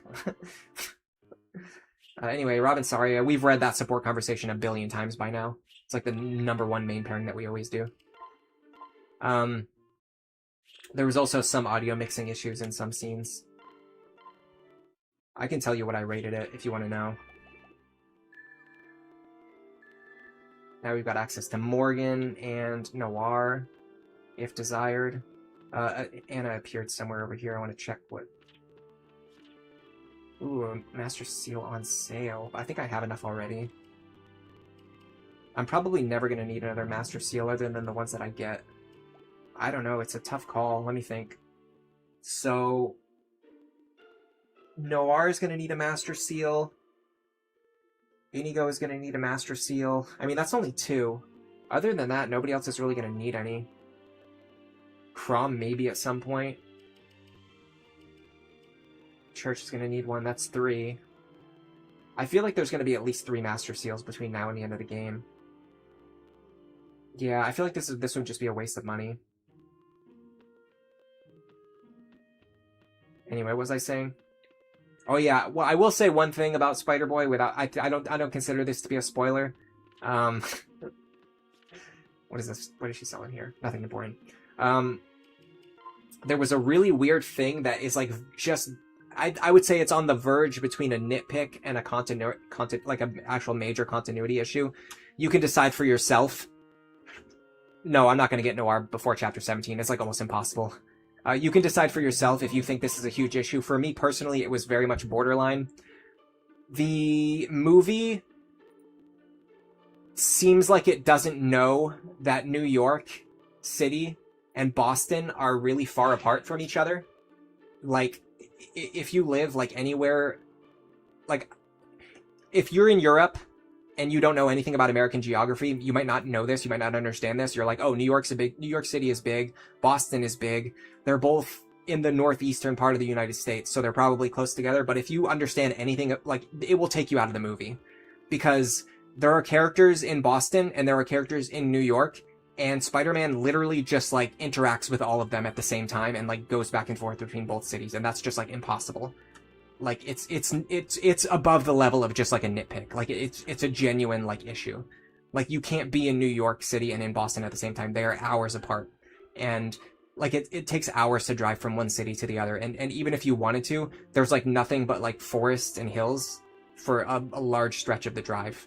So, explain to me how Spider-Man is, like, talking to a character in Boston. Like, he's supposed to be living in New York City, and by coincidence, he just happens to run into people who live in Boston. Like, how does that happen when you're in New York City? It doesn't. It's illogical. Anyway, let me open up my movie ratings. I'll tell you what ratings I gave the movies. I actually rate movies a lot. I've been making a list of the ones I've been watching recently. So... yeah, so Brand New Day, I gave a 7 out of 10, which is still pretty good by my standards. I use the full rating scale. I have a lot of movies rated between, like, 4 and 10, as opposed to most people who usually just rate things like 9 or... Like, if it... Like, most people have, like, a rating that they consider good, and if a movie's good, they just give it, like, a 9 or 10 rating. And then if it's bad, they just say it's, like, a 1 or 1. For me, I actually use the full scale. Anyway, Spider-Man Brand New Day, I gave it a 7. And then Odyssey, I gave 7.5. So, pretty similar ratings. By contrast, like No Way Home and Far From Home, I gave both of those an 8.5. Most of the Tarantino movies are near the top with like a 9 or a 9.5. If you've never seen Unforgiven, I gave that a 10 out of 10. That's one of the few movies I gave a 10 out of 10. Absolutely worth checking out.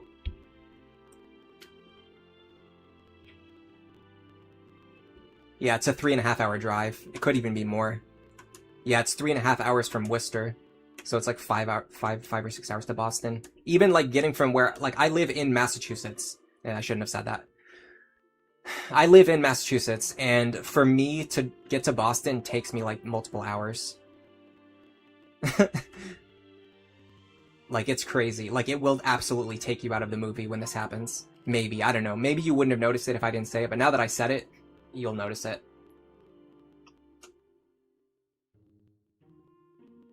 You prefer Epic, the musical? I haven't seen it. I like musicals, though. Maybe I'll check it out. No, I'm not going to get Noir. I could consider getting Morgan, but I don't think I'll need to. What I'll do is I'll go to Morgan's Paralog if I have to, in order to either get Inigo, or to get, to beat the Mileage Tree. Or to get away. And, like, if I need the experience from here to get something else early, I'll do it. But otherwise, I don't think I'm actually going to use Morgan. this playthrough. Anyway, thank you everyone for coming today. You could tell I was really out of it. That's the reason we only got 2 chapters done. You used to live in Worcester, and you had to drive to New York City so many times, and you hated every second of that drive. The fact that I know how, honestly, the fact that I know how to say Worcester probably is a big clue that I'm from Massachusetts. Because anyone who's not from Massachusetts doesn't know how to pronounce it. They would say like Worcester or something. Yeah, it's pronounced Worcester. But like only people from Massachusetts say it correctly. People from other states don't say it right.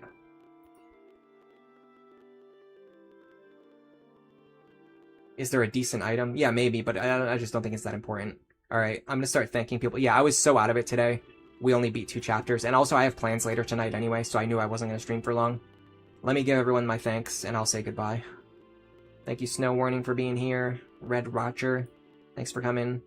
Rodolph Faso, welcome, or sorry, thanks for coming to the stream. Grey Bell, TVP, Mr. Bushranger, Our Sanctum, Fieri, Frozen Helm, Eo Camellia, Remnants, Nova Zoe, Dio Bell Pereira, The Shinari, Claude Prizer, Inferno Bren, Swirling Steps, Sothis, Leandro Tennis Boxing, okay, that's a name. Thanks for coming. Thanks for being here. Asius, AI Pastor, Hunter B, Shrubyard, Olerin, Victor Does YouTube, Scuba Luigi, Gitacal, Aid, Sukasa Adventure is here, Wakiaki, and Nodot. And there's probably more lurkers who didn't show up, but that's everyone that I saw. We can get the Nagas tier later. Rodolfo says thanks for the stream. Thank you guys for being here. Thanks to everyone who liked it. Thanks to any new subscribers, lurkers. Thanks to the people who are always here. Thanks for the people who chatted, even though I wasn't being very chatty with the chat today. You're gonna go look for more Fortune's Weave content. Good luck with that. Grey Bell, thank you for the super chat. Have a great night. See you next week, and let me know your thoughts on Valkyrie Church in the Discord. Oh yeah, I'll talk about it later. I'm not going to be able to do it today. I have a lot of other stuff to do today. Goodbye, Red Watcher, and goodbye, everyone else. I will probably be on Discord tomorrow. For now, enjoy the rest of your day.